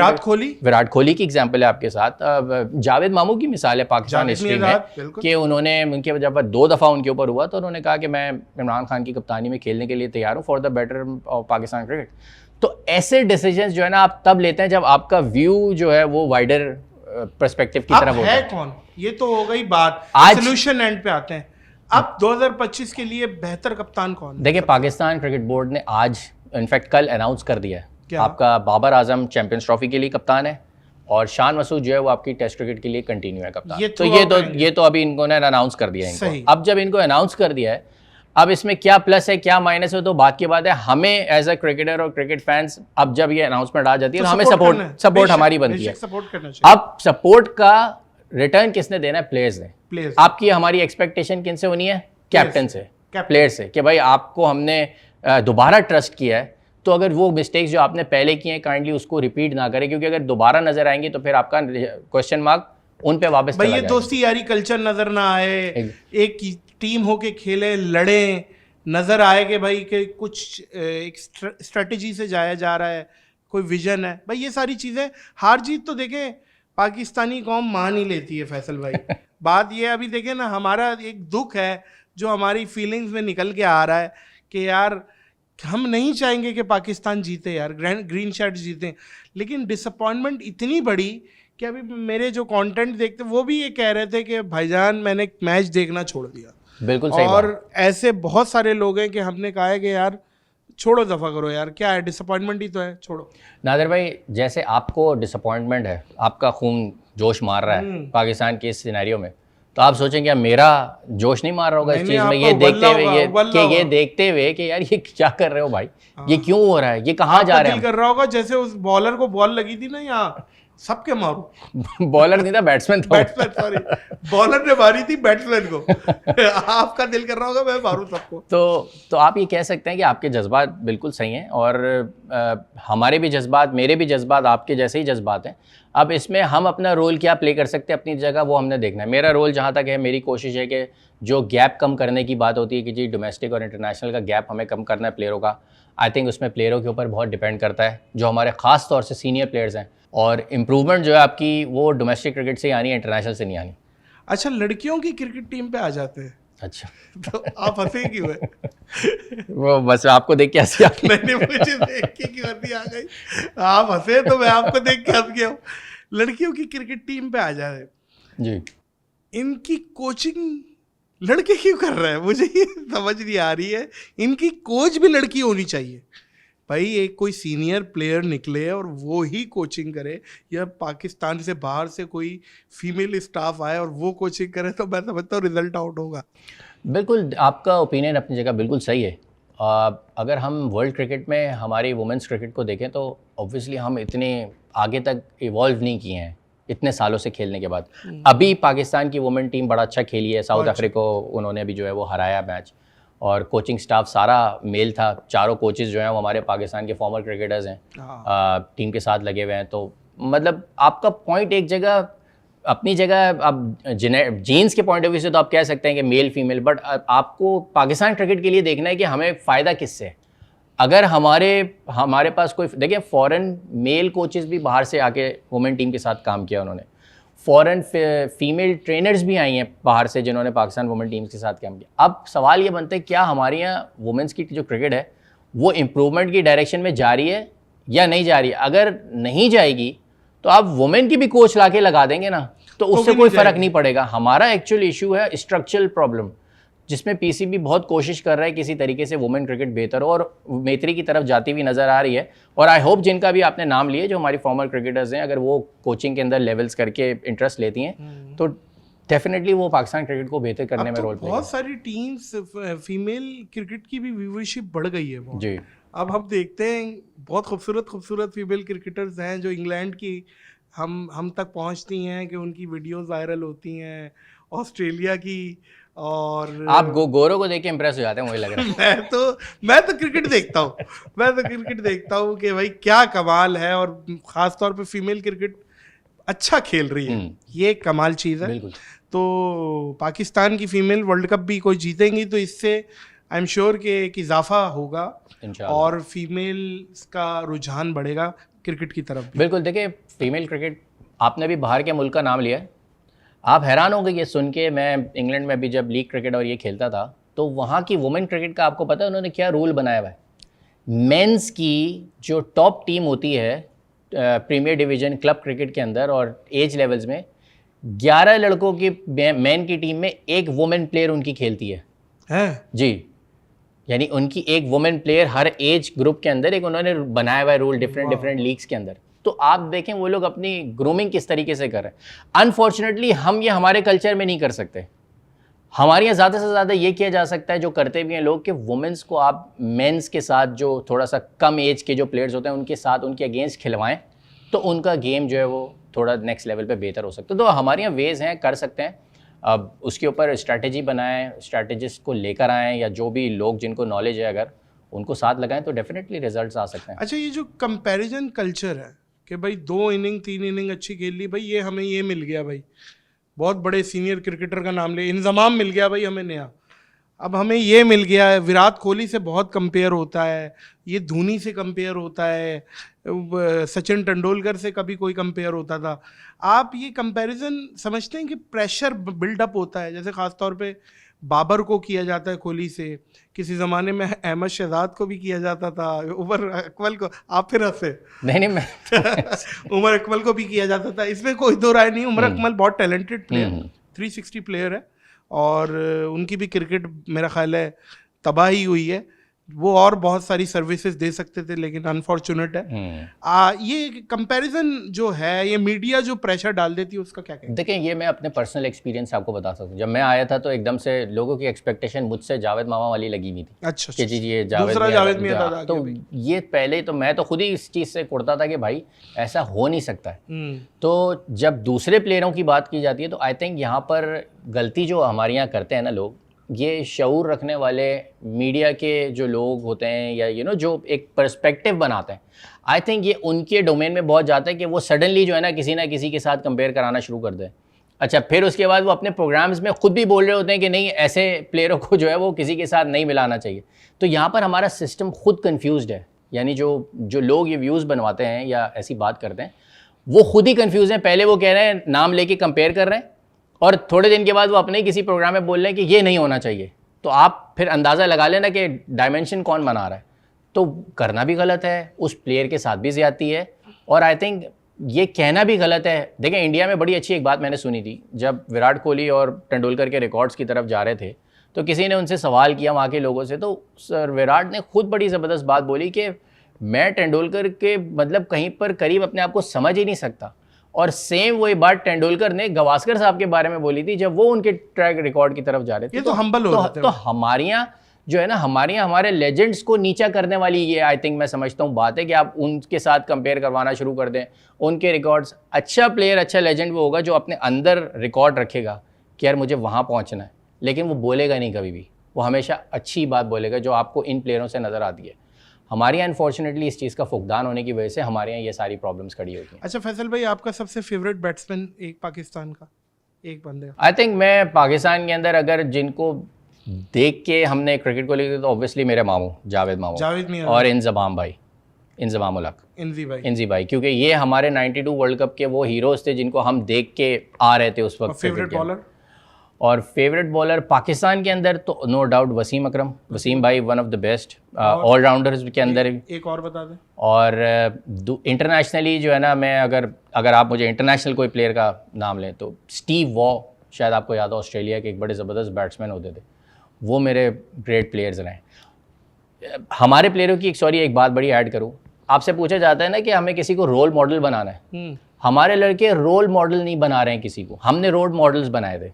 स्टीव वॉ को देखते थे, मियादाद साहब को, इंजमाम भाई को, और Aravinda de Silva, Brian Lara, Ricky Ponting, ये लोग हमारे रोल मॉडल्स होते थे जिनको हम कोशिश करते थे कि यार इनकी तरह खेलने की कोशिश। अब के जनरेशन जो है उसके आप सवाल करें आपका रोल मॉडल कौन है, उसके पास जवाब ही नहीं होगा। तो ये रोल मॉडल्स नहीं बना रहे। जब ये रोल मॉडल्स बनाएंगे किसी को तो फिर ये उसकी तरफ उस तरह बनने की कोशिश करें। अच्छा फैसल भाई, आपने 2001 में डेब्यू किया? 2000 में, और अपने डेब्यू में आपने 42 पहली इनिंग में और फिर 50 भी की सेकंड इनिंग में, आपने डेब्यू में ही सेंचुरी की।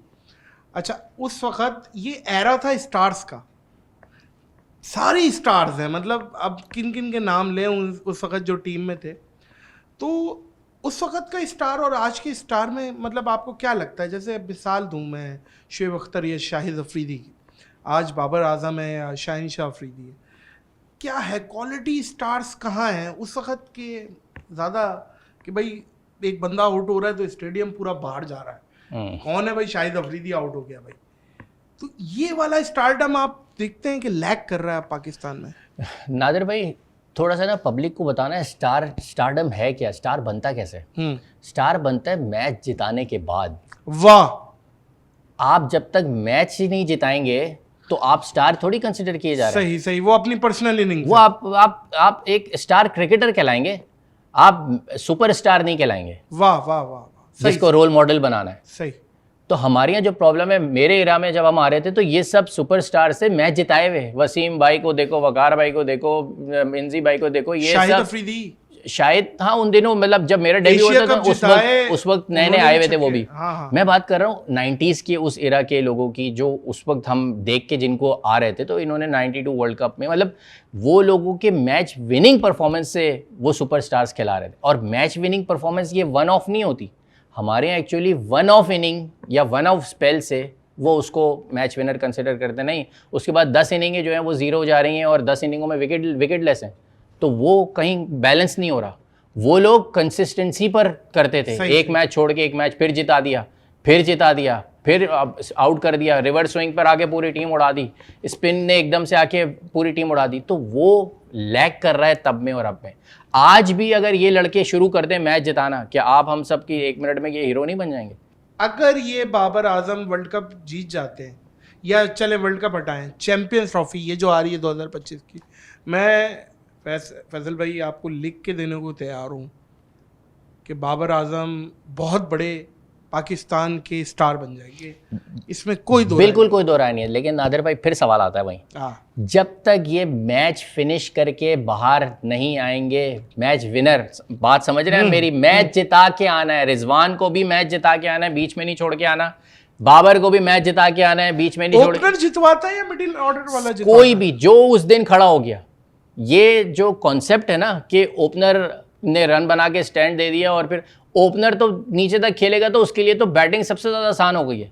मतलब आप इनको देखें, ग्रेट्स को देखें ना, जो ऊपर आते थे, तेंदुलकर को उठाएं या कोहली को उठा लें या रिकी पॉन्टिंग को उठा लें, ये जब बैटिंग करने आते थे तो शुरू के ओवर्स में इनकी बारी आ जाती थी और आप देखें ये एंड तक जाते थे। कोई भी फॉर्मेट खेलें, 20 ओवर का, 50 ओवर का, तो आप एनालिसिस करते हैं वो सब देख के।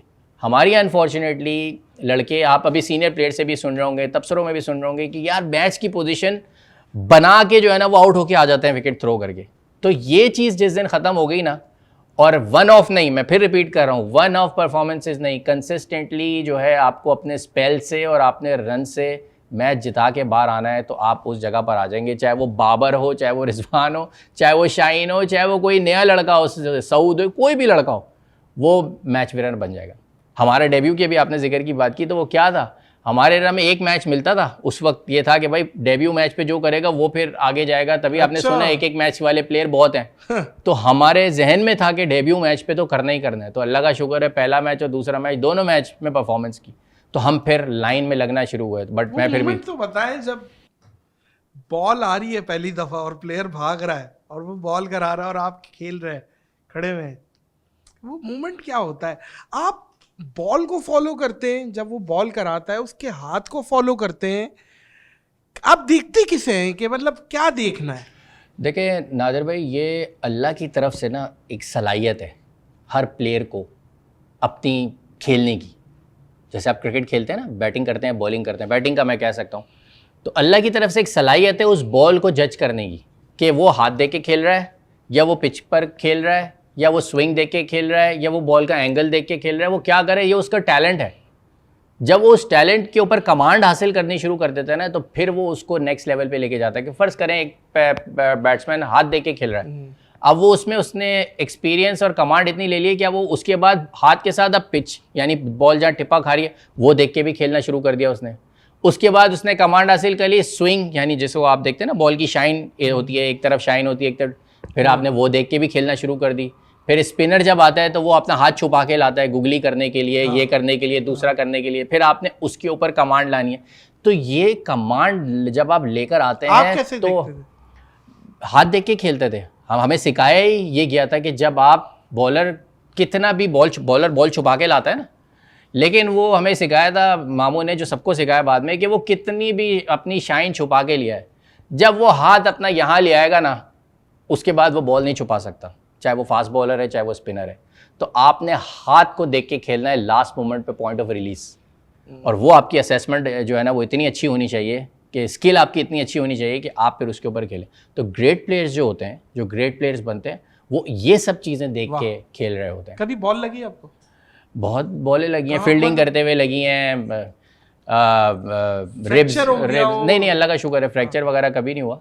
कभी कोई ऐसा कभी। अच्छा, जैसे तना हुआ कैच आता है और आप जब कैच करते हैं, वो हाथ में कैसा लगता है?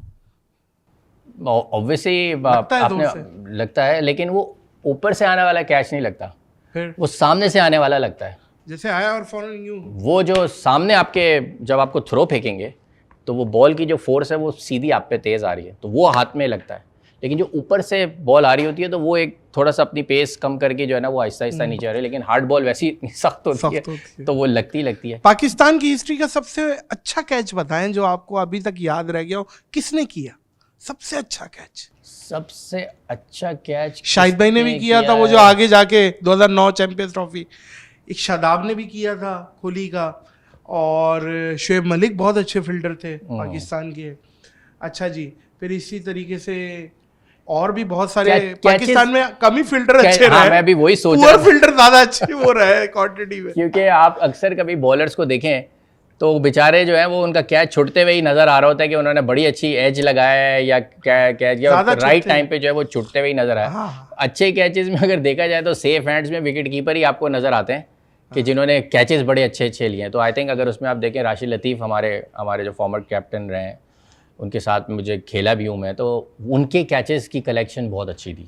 मतलब वो एक नेचुरल विकेट कीपर की कलेक्शन जो होती है ना, उछल उन्होंने बड़े ज़बरदस्त आप समझ लें फर्स्ट स्लिप तक, यानी फर्स्ट स्लिप ना भी खड़ी हो तो उन्होंने वहाँ तक छलांगे मार के कैच पकड़े। उनसे पहले के इरा मैंने इतना देखा नहीं तो मुझे पता नहीं है, लेकिन इनको मैंने देखा है तो नेचुरल विकेट कीपर्स रहे हैं कि इन्होंने बड़े अच्छे अच्छे कैचेस पकड़े। इत्तफाक से कामरान अकमल ने भी बहुत अच्छे अच्छे इत्तफाक है, वो मेरी पॉडकास्ट में आए तो मैंने उनसे एक बात की, मैंने कहा आपसे आसान कैच छूटे और मुश्किल कैच पकड़े आपने।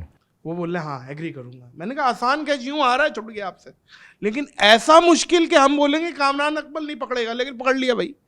ऐसा भी हुआ है, जैसे एक वो स्टंप का कोई रिकॉर्ड है कामरान अकमल का। मैं ही फील्डिंग कर रहा था एक्चुअली, वो टेस्ट मैच की आप जिसकी बात कर रहे हैं ऑस्ट्रेलिया में था, और स्पिनर बॉलिंग कर रहा था, तो उस बेचारे से अनफॉर्चुनेटली जो है ना वो back to back 2-3 caught behind छुट गए थे और स्टंप मिस हो गया था कामरान से, और वो कॉन्स्टेंटली जो है ना वो रिपीटेड बड़ी स्क्रीन पे चले जा रहा था। तो ऑब्वियसली दुनिया में हर प्लेयर अच्छा परफॉर्म करने की कोशिश करता है, लेकिन अगर वो नहीं हो रहा होता है तो उससे बेहतर कोई और इंसान नहीं जानता कि क्यों नहीं हो रहा। उसमें बहुत सारी छूटता है। फैसल भाई, मैं दुबई में था जब ऑस्ट्रेलिया और ये जो वर्ल्ड कप पिछला जो गया है, जो हसन अली ने कैच छोड़ा, मैं पीछे ही बैठा हुआ था, मेरी वो वायरल भी हुई थी क्लिप, हसन अली बाहर निकला तो मैं बताऊंगा मैं। वो कैच उसके यहाँ लगा और फौरन फिर शुएब मलिक भाग के आया और उसने कहा होश में आओ, कोई बात नहीं, एक हौसला देने के लिए। वो मूवमेंट क्या होता है जब कैच ऐसा छूट जाए, और समझ लें कि वो वर्ल्ड कप ही गिराया था उसने। बिल्कुल, आपने मुझे वो याद दिला दिया 99 के वर्ल्ड कप में अर्शल गिब्स ने जब स्टीव वॉ का कैच, बड़ा आसान सा कैच स्क्वायर लेग पे छोड़ा था, और वो मैच ले गया, और वो स्टीव वॉ ने बोला भी था कि you have dropped the world cup now, मतलब वो एक बड़ा उसको सार्कास्टिकली तंज मारा था और स्टीव वॉ ने 100 करके मैच जिता दिया था। तो ऐसे इंसिडेंट्स जो है वो रहे हैं कि जहाँ कैचेस विन मैचेस वाली सिचुएशन में जो है क्रूशल। आई थिंक आपको इंडिया में हमने एक वर्ल्ड कप का मैच खेला था, तेंदुलकर का एक कैच कवर पे ड्रॉप हुआ था, आई थिंक शायद यूनुस खान फील्डिंग कर रहे थे, उनके हाथ से लग के गिर गया था और तेंदुलकर ने फिर वो आई थिंक शाहिद भाई ने पकड़ा था। हाँ, आई थिंक उन्होंने पकड़ा था। तो प्रेशर होता है, कैचेस सबसे छूट सकते हैं, हमसे भी छूटते थे। कौन? Dhoni, one of the best wicket keepers batsman आप कह सकते हैं रहा है। और धोनी की स्टोरी ये है कि धोनी जब इंडियन क्रिकेट टीम में आ रहे थे तो हमारी एक ट्राई नेशन टीम की सीरीज़ हुई थी कीनिया में, जिसमें पाकिस्तान ए, इंडिया ए और कीनिया की नेशनल टीम खेल रही थी, और ये गालिबन 2003 या 4 का टूर था, और टेलीवाइज मैचेस थे, पाकिस्तान में भी सब देख रहे थे वो मैच। तो धोनी ने हमारे against 2 back to back one day matches में 200 किए थे, और मार मतलब हम लोग उसी वक्त ही आपस में जब हम लड़के बात कर रहे थे, हमने बोला कि यार ये जो है ना खतरनाक प्लेयर आएगा, और उसके फॉलोइंग सीरीज के अंदर वो पाकिस्तान अपनी इंडियन टीम के अंदर वो सिलेक्ट हो गए थे, और आते ही फिर एक सेंचुरी वाली इनिंग उन्होंने जो है आई थिंक पेशावर में शायद खेली थी। मैं बहुत अच्छे विकेट कीपर, बहुत अच्छे विकेट, मतलब अपनी विकेट कीपिंग की वजह से इंडिया को कितने मैचेस जितवाए। आई थिंक विकेट कीपिंग और स्किल्स के साथ साथ माइंड, आई थिंक जो माइंड की जो हम अक्सर हमारे प्लेयर्स में जो लैक करता है ना, माइंड वैसे तो इनका बहुत चलता है दूसरी चीज़ों में लेकिन जहाँ चलना चाहिए ना वहाँ इनको देखना चाहिए। ये जो एग्जांपल्स है ना जिनके मुझे एक बंदा और याद आ रहा है, सॉरी मुझे बड़ी हंसी भी आ रही है, कुमार संगकारा, उसने बल्कि एक प्रैंक किया, अहमद शहजाद भागते हुए आ रहे, कुमार संगकारा ने एक एक्ट किया जैसे बॉल आ गई और यूं मारा, बॉल नहीं आई थी और वो उसने डाइव मार दी, फिर थोड़ी देर बाद बॉल आई, ये पकड़ा, भाई क्या बात है, और अहमद शहजाद उठ के देख रहा है ये किया क्या है। तो वो कितना अच्छा ये हमारे पाकिस्तान कराची में बड़ा विकेट कीपर्स यहीं पे ही बहुत करते हैं, ये करते हैं प्रैंक। हमारे आपने अक्सर सुना है ना, कीपर्स कराची से आते हैं, हाँ। कराची के कीपर्स बड़े शार्प तेज मशहूर हैं, तेज होते थे। अब तो खैर पूरे पाकिस्तान में सब जगह से माशाल्लाह लड़के काफ़ी शार्प क्लेवर आ रहे हैं, लेकिन पहले ना कराची के लड़के इस मामले में बड़े तेज़ होते थे। पीछे से जैसे हम क्लब के मैच खेल रहे होते थे तो पीछे से आवाज़ दे के बोलते थे, या खुद ही एक छोटा सा कंकर फेंक दिया आगे, उसको आवाज़ दे के बोले यार वो ज़रा वो हटा देना, आप गए उठाने के लिए, पीछे से बॉल विकेट पे मार दिया उस दैट तो हमने ऐसे बड़े कैरेक्टर देखे हैं। और बड़ी बड़ी कीपर्स जो हैं वो मस्तियां करते हैं, बट अच्छा, कीपर ये बड़े शार्प। प्रेशर जैसे एक वाकया मुझे फिर कामी भाई ने का याद आ रहा है, उन्होंने बताया कि ये लोग खड़े में और शुएब मलिक गंगोली को छेड़ा, यार नहीं खेल पा रहे आप, और ये पीछे स्लेजिंग चल रही है, नहीं है यार ये तो पक्का चौका था यार, ये नहीं हो पाया, और ये है वो आगे बढ़ के उसने हिट मारने की कोशिश की और ये स्टंप हो गया। तो ये ऐसा होता है कि पीछे से अगर आप बोलते रहो तो प्लेयर शायद कोई गलती कर जाए। बिल्कुल, देखिए ये हमारे यहाँ ना एक इंटरनेशनल क्रिकेट में स्लेजिंग का वर्ड यूज़ करते हैं, और हम पूरी दुनिया में कहीं पर भी आप किसी भी लेवल पे खेलें ये बड़ी स्लेजिंग होती है हर जगह, क्लब लेवल पर, गली लेवल, मोहल्ले लेवल पर भी अगर आप कहीं खेलते हो गली में तो वहाँ भी बहुत स्लेजिंग होती है। अगर आपने कभी टेप बॉल गली मोहल्ले में खेली हो तो आसपास वाले भी जो है वो चल रहा होता है ऐसा। बिल्कुल, ये उसका हुस्न है स्लेजिंग। ये शुएब भाई की बात से मैं 100% एग्री करूंगा, इसकी व्यूवरशिप भी बढ़ती है, आई बॉल्स भी ज़्यादा मिलते हैं जब प्लेयर एक दूसरे को आंखें दिखाते हैं। बिल्कुल, अगर नहीं ये बिल्कुल नहीं है। और यार क्या अच्छा शॉट मारा, ये वाला कल्चर समझ नहीं आता भाई। आंखें दिखाओ, बॉलर हो उसको अपनी गर्म सांसें सुंघाओ और उसकी आंखों में आंखें डाल के बात करो कि भाई मैं बॉलिंग करा रहा हूँ, मैं तेरा मुंह तोड़ दूंगा, ये वाला एटीट्यूड होना चाहिए ताकि प्लेयर डरे। बिल्कुल, और आई थिंक मैं अपने आप को बड़ा खुश नसीब समझता हूँ कि मुझे ब्लड में ये चीज़ मिली बचपन से ही। बिल्कुल, कि मैं जो हमारे क्रिकेट सिनेरियो में जो लड़के खेलते रहे मेरे साथ, उनको मेरा हमेशा से पता है कि मैंने हमेशा पंगा लेके, टक्कर लेके, बोल के जो है वो क्रिकेट खेली है हमेशा से। और उससे मैं समझता हूँ कि आपका जो बेस्ट है ना अंदर से, देखिए 2 टाइप के प्लेयर होते हैं, एक होते हैं बोल के डर जाते हैं, और एक होते हैं वो बोल के जो उनका स्किल लेवल है वो नेक्स्ट लेवल पर आ जाता है। तो आई थिंक हमारे लड़कों में ये कैपेबिलिटी है कि वो अगर स्लेजिंग को थोड़ा सा, क्योंकि आजकल आईसीसी के वो बड़े सख्त हो गए हैं, आपको पता है माइक लगा हुआ होता है, स्पीकर्स हैं, वो फ़ौरन से रेफरी बुला लेता है, तो आज के दौर में और पहले में बड़ा फ़र्क है, बट फिर भी जो है वो प्लेयर्स इधर उधर थोड़ा बहुत कर रहे होते हैं। अच्छा फैसल भाई, ये टेपिया कल्चर पे भी थोड़ा सा बताएं। ये एक अलग इंडस्ट्री बन चुकी है पाकिस्तान में भाई। ये 6 पे 6 मार रहे हैं, बॉलरों ने गोली की तरह बॉलिंग करा रहे हैं, और लोग बोलते हैं यार ये हमारे इंटरनेशनल प्लेयरों से तो यही अच्छे हैं। तो ये क्या है टेपिया, ये जो प्लेयर्स हैं क्या ये इंटरनेशनली ये खेल सकते हैं हार्ड बॉल भी? नादिर भाई, टेपिया कल्चर आज का नहीं है। टेपिया कल्चर तो हमारा 30-40 साल पुराना कल्चर है। मतलब हम लोग भी जब बड़े हो रहे थे, हमने अपनी गलियों में ये बिल्कुल हमने यही बल्कि इनफैक्ट हमने बैटिंग इम्प्रूव इन्हीं चीज़ों से की है, अपने बड़ों को देख के। मतलब जावेद मामू ने और जो भी हमारे सीनियर्स हैं, ये हमें वो प्रैक्टिसें करना बताते थे कि बॉल को टेप आधा लगाना है, ऐसे करना है, स्विंग। आज तक सारे लड़के वही टेप बॉल से प्रैक्टिस करते हैं। अब एक साइड से उसको फाड़ दें, फिर बॉल को गंजी करके गीले पानी में डाल के खेलें तो आपको अच्छा बाउंस हो।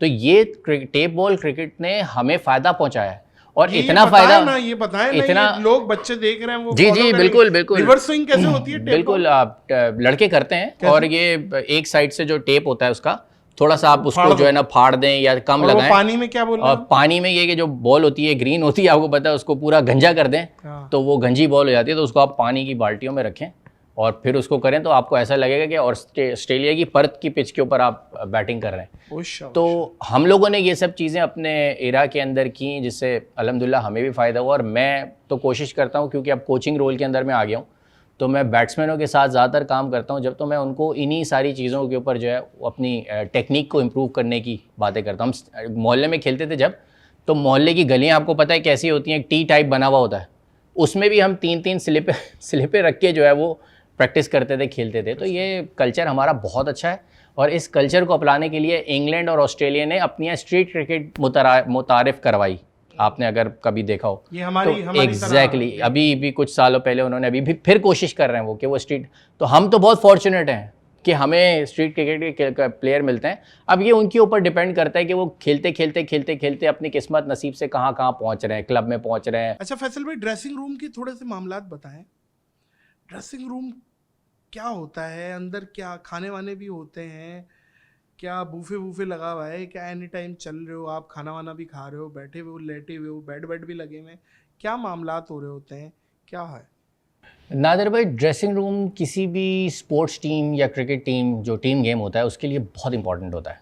और ड्रेसिंग रूम का जो माहौल है वो बहुत इम्पैक्ट करता है फील्ड के अंदर की परफॉर्मेंस पे। दुनिया में सबसे अच्छा ड्रेसिंग रूम किस मुल्क का है? सब जगह पर हर टीम का कल्चरल है, इसका मैं जवाब दूंगा कल्चरल। ऑस्ट्रेलियंस अपने कल्चर के हिसाब से अपने ड्रेसिंग रूम में रहते हैं, इंग्लैंड वाले अपने, साउथ अफ्रीकन्स अपने, हम इंडियन, पाकिस्तानी, बांग्लादेश, श्रीलंकन्स अपने, मतलब सबका अपना अपना कल्चरल, जो हमारा कल्चर है ना, वो अपनी कल्चरल चीज़ों को अपने ड्रेसिंग रूम में करते हैं। हो सकता है कि ऑस्ट्रेलियंस वो गोरे जो करते हैं वो हम अपने ड्रेसिंग रूम में नहीं करते। बूफे वगैरह लगे हुए होते हैं खाने वाने के? बूफे तो खैर खाने के तो होते हैं, खाने ऑब्वियसली ड्रेसिंग रूम के अंदर नहीं होते। खाने जो है वो ड्रेसिंग रूम एक अलग जगह होती है जो जिसको डाइनिंग टेबल का एरिया कहते हैं, वहाँ जाके खाना पीना होता है। बाकी जो छोटे मोटे स्नैक्स होते हैं वो सब ड्रेसिंग रूम में पड़े होते हैं। ड्रेसिंग रूम में एक्चुअली जो जगह होती है वो होती है प्लेयर्स की प्रेपरेशन, टीम की प्रेपरेशन, टीम का माहौल, टीम का एनवायरनमेंट, टीम का माइंडसेट, टीम की पॉलिटिक्स, ये सारी चीज़ें ड्रेसिंग रूम का एटमॉस्फेयर क्रिएट करती हैं। जो आपको रिफ्लेक्शन ग्राउंड के अंदर नज़र आएगी ना, वो असल में होगी ड्रेसिंग रूम की। अब वो चाहे पॉलिटिक्स की है, वो चाहे प्रेपरेशन की है, वो चाहे डेवलपमेंट की है, वो डिपेंड करेगा। वो आपको वहीं से समझ में आ जाएगा कि इनके ड्रेसिंग रूम में क्या चल रहा है। आप अक्सर सुनते होंगे ना कि यार ड्रेसिंग रूम का माहौल, ड्रेसिंग रूम का माहौल, आज भी ये बात होती है ड्रेसिंग रूम का माहौल अच्छा होना चाहिए। तो ड्रेसिंग रूम में जो है ना वो चेमोगोइयाँ भी होती हैं, बहुत ग्रुपिंग्स भी होती हैं, बहुत कुछ ड्रेसिंग रूम में चलता है। तो हर कोई ये चाहता है, हर कोच ये चाहता है, हर कैप्टन ये चाहता है कि यार मेरे ड्रेसिंग रूम का माहौल अच्छा हो ताकि मेरे प्लेयर्स जो है ना वो बाहर अच्छा परफॉर्म करें। अब अगर ड्रेसिंग रूम में एक प्लेयर को मेंटली तौर पे गिरा दिया है, एक प्लेयर को जो है वो कोई और काम पे लगा दिया है और चीज़ें सुखाने के लिए उसको बेचारे को, मतलब एक आप प्लेयर को आपने ड्रेसिंग रूम में ही मार दिया, अब वो जब खेलने के लिए जाएगा अंदर तो वो क्या करेगा। तो ये बहुत इम्पैक्ट करता है। अच्छा, एक हाइपोथेटिकल एक बात जहन में आ रही है कि अगर वॉशरूम आ जाए, आपको टेस्ट मैच चल रहा है, इंसान है, एक ह्यूमन कॉल है, आ गई भाई वॉशरूम आ गई, रफ़ाए हाजत, और आप खेल भी रहे और अच्छा भी खेल रहे और माशाल्लाह सब कुछ सही है, लेकिन प्रॉब्लम ये है कि वॉशरूम आ रहा है। उस सिचुएशन में आप मैच रुकवा के वॉशरूम करने जा सकते? जी बिल्कुल ऐसा होता है। अमूमन ऐसा होता है कि अंपायर को बोलते हैं अब होता ऐसा है कि जैसे आपने क्रिकेट के मैच में देखा होगा, चाहे 20 का मैच है, चाहे 50 ओवर का, चाहे टेस्ट मैच है, आपके पास बीच में गैप आता है, वाटर टाइम आता है, ब्रेक आती है बीच में, हर 1 घंटे के बाद ब्रेक आती है, हर फॉर्मेट के हिसाब से अलग अलग टाइम। तो वो जो ब्रेक होता है वो प्लेयर के पास इतना टाइम होता है कि वो उस दौरान में मैनेज कर लेता है। तो अगर फ़र्ज़ करें बैटिंग में किसी को वॉशरूम जाना है तो उसको पता है कि यार 15 मिनट बाद, 20 मिनट बाद वो ब्रेक आने वाला है, तो वो अंपायर को कान में डाल देता है पहले से कि मुझे जाना है, तो अंपायर बोलता है नो प्रॉब्लम। तो ऐसा मैच के दौरान होता है, लेकिन मैच चलते हुए मैच नहीं रुक सकता, चलते हुए मैच नहीं रुक सकता, और प्लेयर इतना मैनेज कर लेता है। हमारी भी कोई शरारतें ही आ रही हैं दिमाग में, किसी को मोशन हो रहा है या कोई ऐसा मामला है, तो फिर बंदा क्या नहीं खेलते हुए तो बम बहुत फोड़ते हैं सब।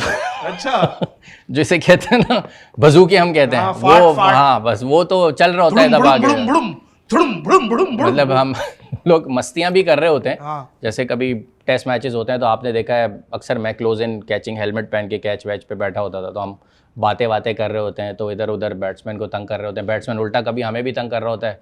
ऐसे मैं पीछे खड़ा हूँ तो धमाके की आवाज़ आई बॉल होने से पहले। तो ये मस्तियाँ चल रही होती हैं बड़ी अंदर फील्ड में, तो बड़े बड़े ऐसे वाक़यात हैं। सॉरी करता है, आई एम सॉरी सॉरी तो कोई भी नहीं करता, वो सॉरी नहीं, वो तो हंसते हुए बोलता है हाउ यू लाइक इट। तो बड़ा मज़ा आता है अंदर फील्ड में। सबसे तफरी किस टीम के साथ खेलने में आती है कि यार ये अगेंस्ट में ये मज़ेदार टीम है? आई थिंक मैंने एंजॉय किया अगेंस्ट इंडिया के साथ एंजॉय किया, क्योंकि वो हम लैंग्वेज में जो है ना बड़ा खुली बातें करते हैं, खुला समझते हैं। और मैंने एक्चुअली सीखा हुआ भी था, सुना हुआ भी था, घर में ट्रेंड भी हो रहा था कि, तो जब प्रैक्टिकली मैंने अंडर 15 का जब हमने वर्ल्ड कप का फाइनल खेला था, तो वो लॉर्ड्स में हमने इंडिया के खिलाफ खेला था। तो इंडिया के भी ये सारे ये यंग लड़के आ रहे थे, कैफ और युवराज और ये सब। तो हमने पहली दफ़ा जब वो लैंग्वेज आपस में एक दूसरे की सुनी ना, तो हम अंदर शुरू हो गए थे एक दूसरे को तंज मारना और ये मारना और वो मारना। तो उसका बड़ा मज़ा आ रहा था।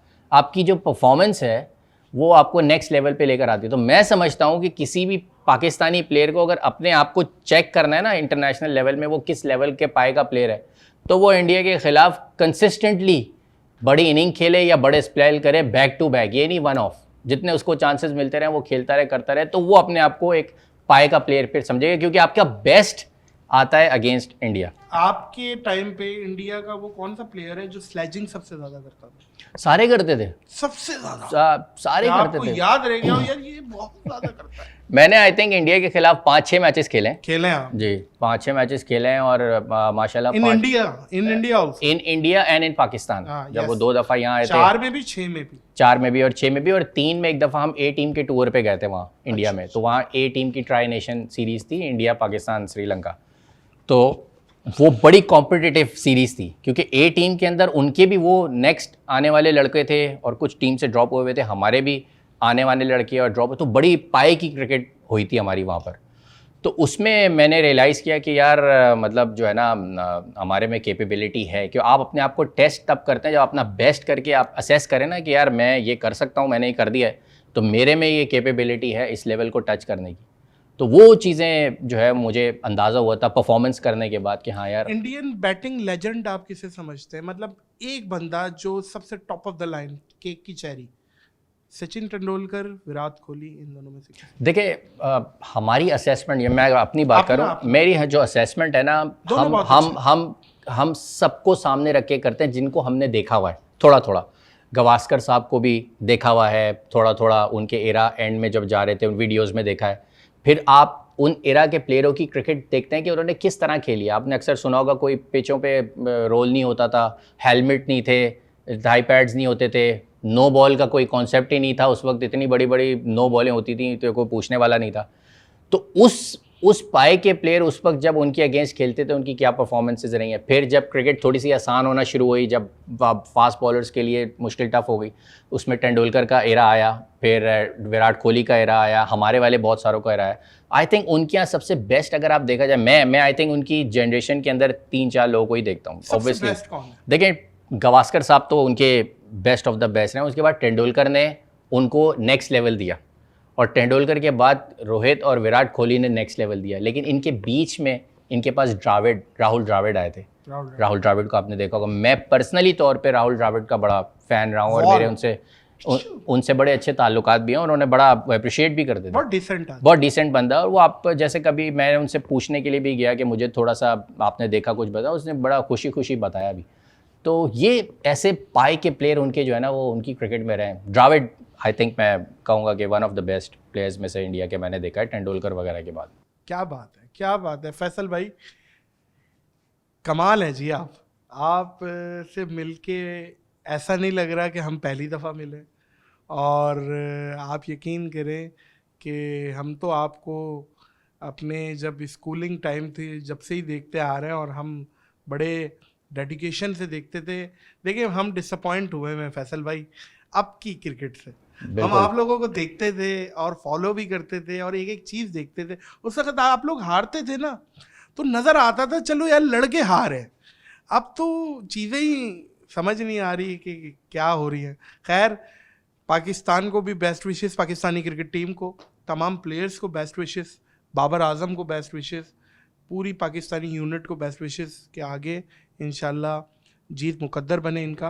बहुत बहुत शुक्रिया फैसल भाई थैंक यू आने का। थैंक यू वेरी मच, मुझे भी बड़ा मज़ा आया। और आपके जैसे मैंने आपको बताया देखता रहता था मैं वो जो आपके कॉमेडी क्लिप्स होते हैं शोज़ के और वो पी फॉर पकाओ और ये वो, तो हम भी ऑब्वियसली कभी ऐसे स्ट्रेसिंग टाइम में अपने होते हैं तो हमें भी कुछ थोड़ी एंटरटेनमेंट चाहिए होती है। तो आजकल आपको पता है सब कुछ मोबाइल पे ही है, तो आपने मोबाइल उठाया और कुछ ना कुछ जो है वो आपके सामने एंटरटेनमेंट आ गया। पाकिस्तानी क्रिकेट टीम को तो ज़्यादा चाहिए। बिल्कुल सही बात है। शुक्र है कि मैं आपके एरा में नहीं खेल रहा हूँ, अब मैं कोचिंग साइड पर आ गया हूँ। और मेरी अब कोशिश भी यही है कि जो हमने फेस किया और जो हम समझते हैं कि बेहतर हो सकता है, अब अपनी सेकंड इनिंग के अंदर जो है वो नेक्स्ट जनरेशन को दें। बहुत बहुत शुक्रिया, best of luck for second inning. मौजूद ख़वातीन और हज़रात, ये पॉडकास्ट को यहाँ इख्तिताम करेंगे इस दुआ, इस यकीन, इस अपनेपन के साथ कि अपना और दूसरों का बहुत ख्याल रखिएगा। मुझे और लेजेंड फैसल इकबाल को दीजिए इजाज़त। अल्लाह हाफ़िज़।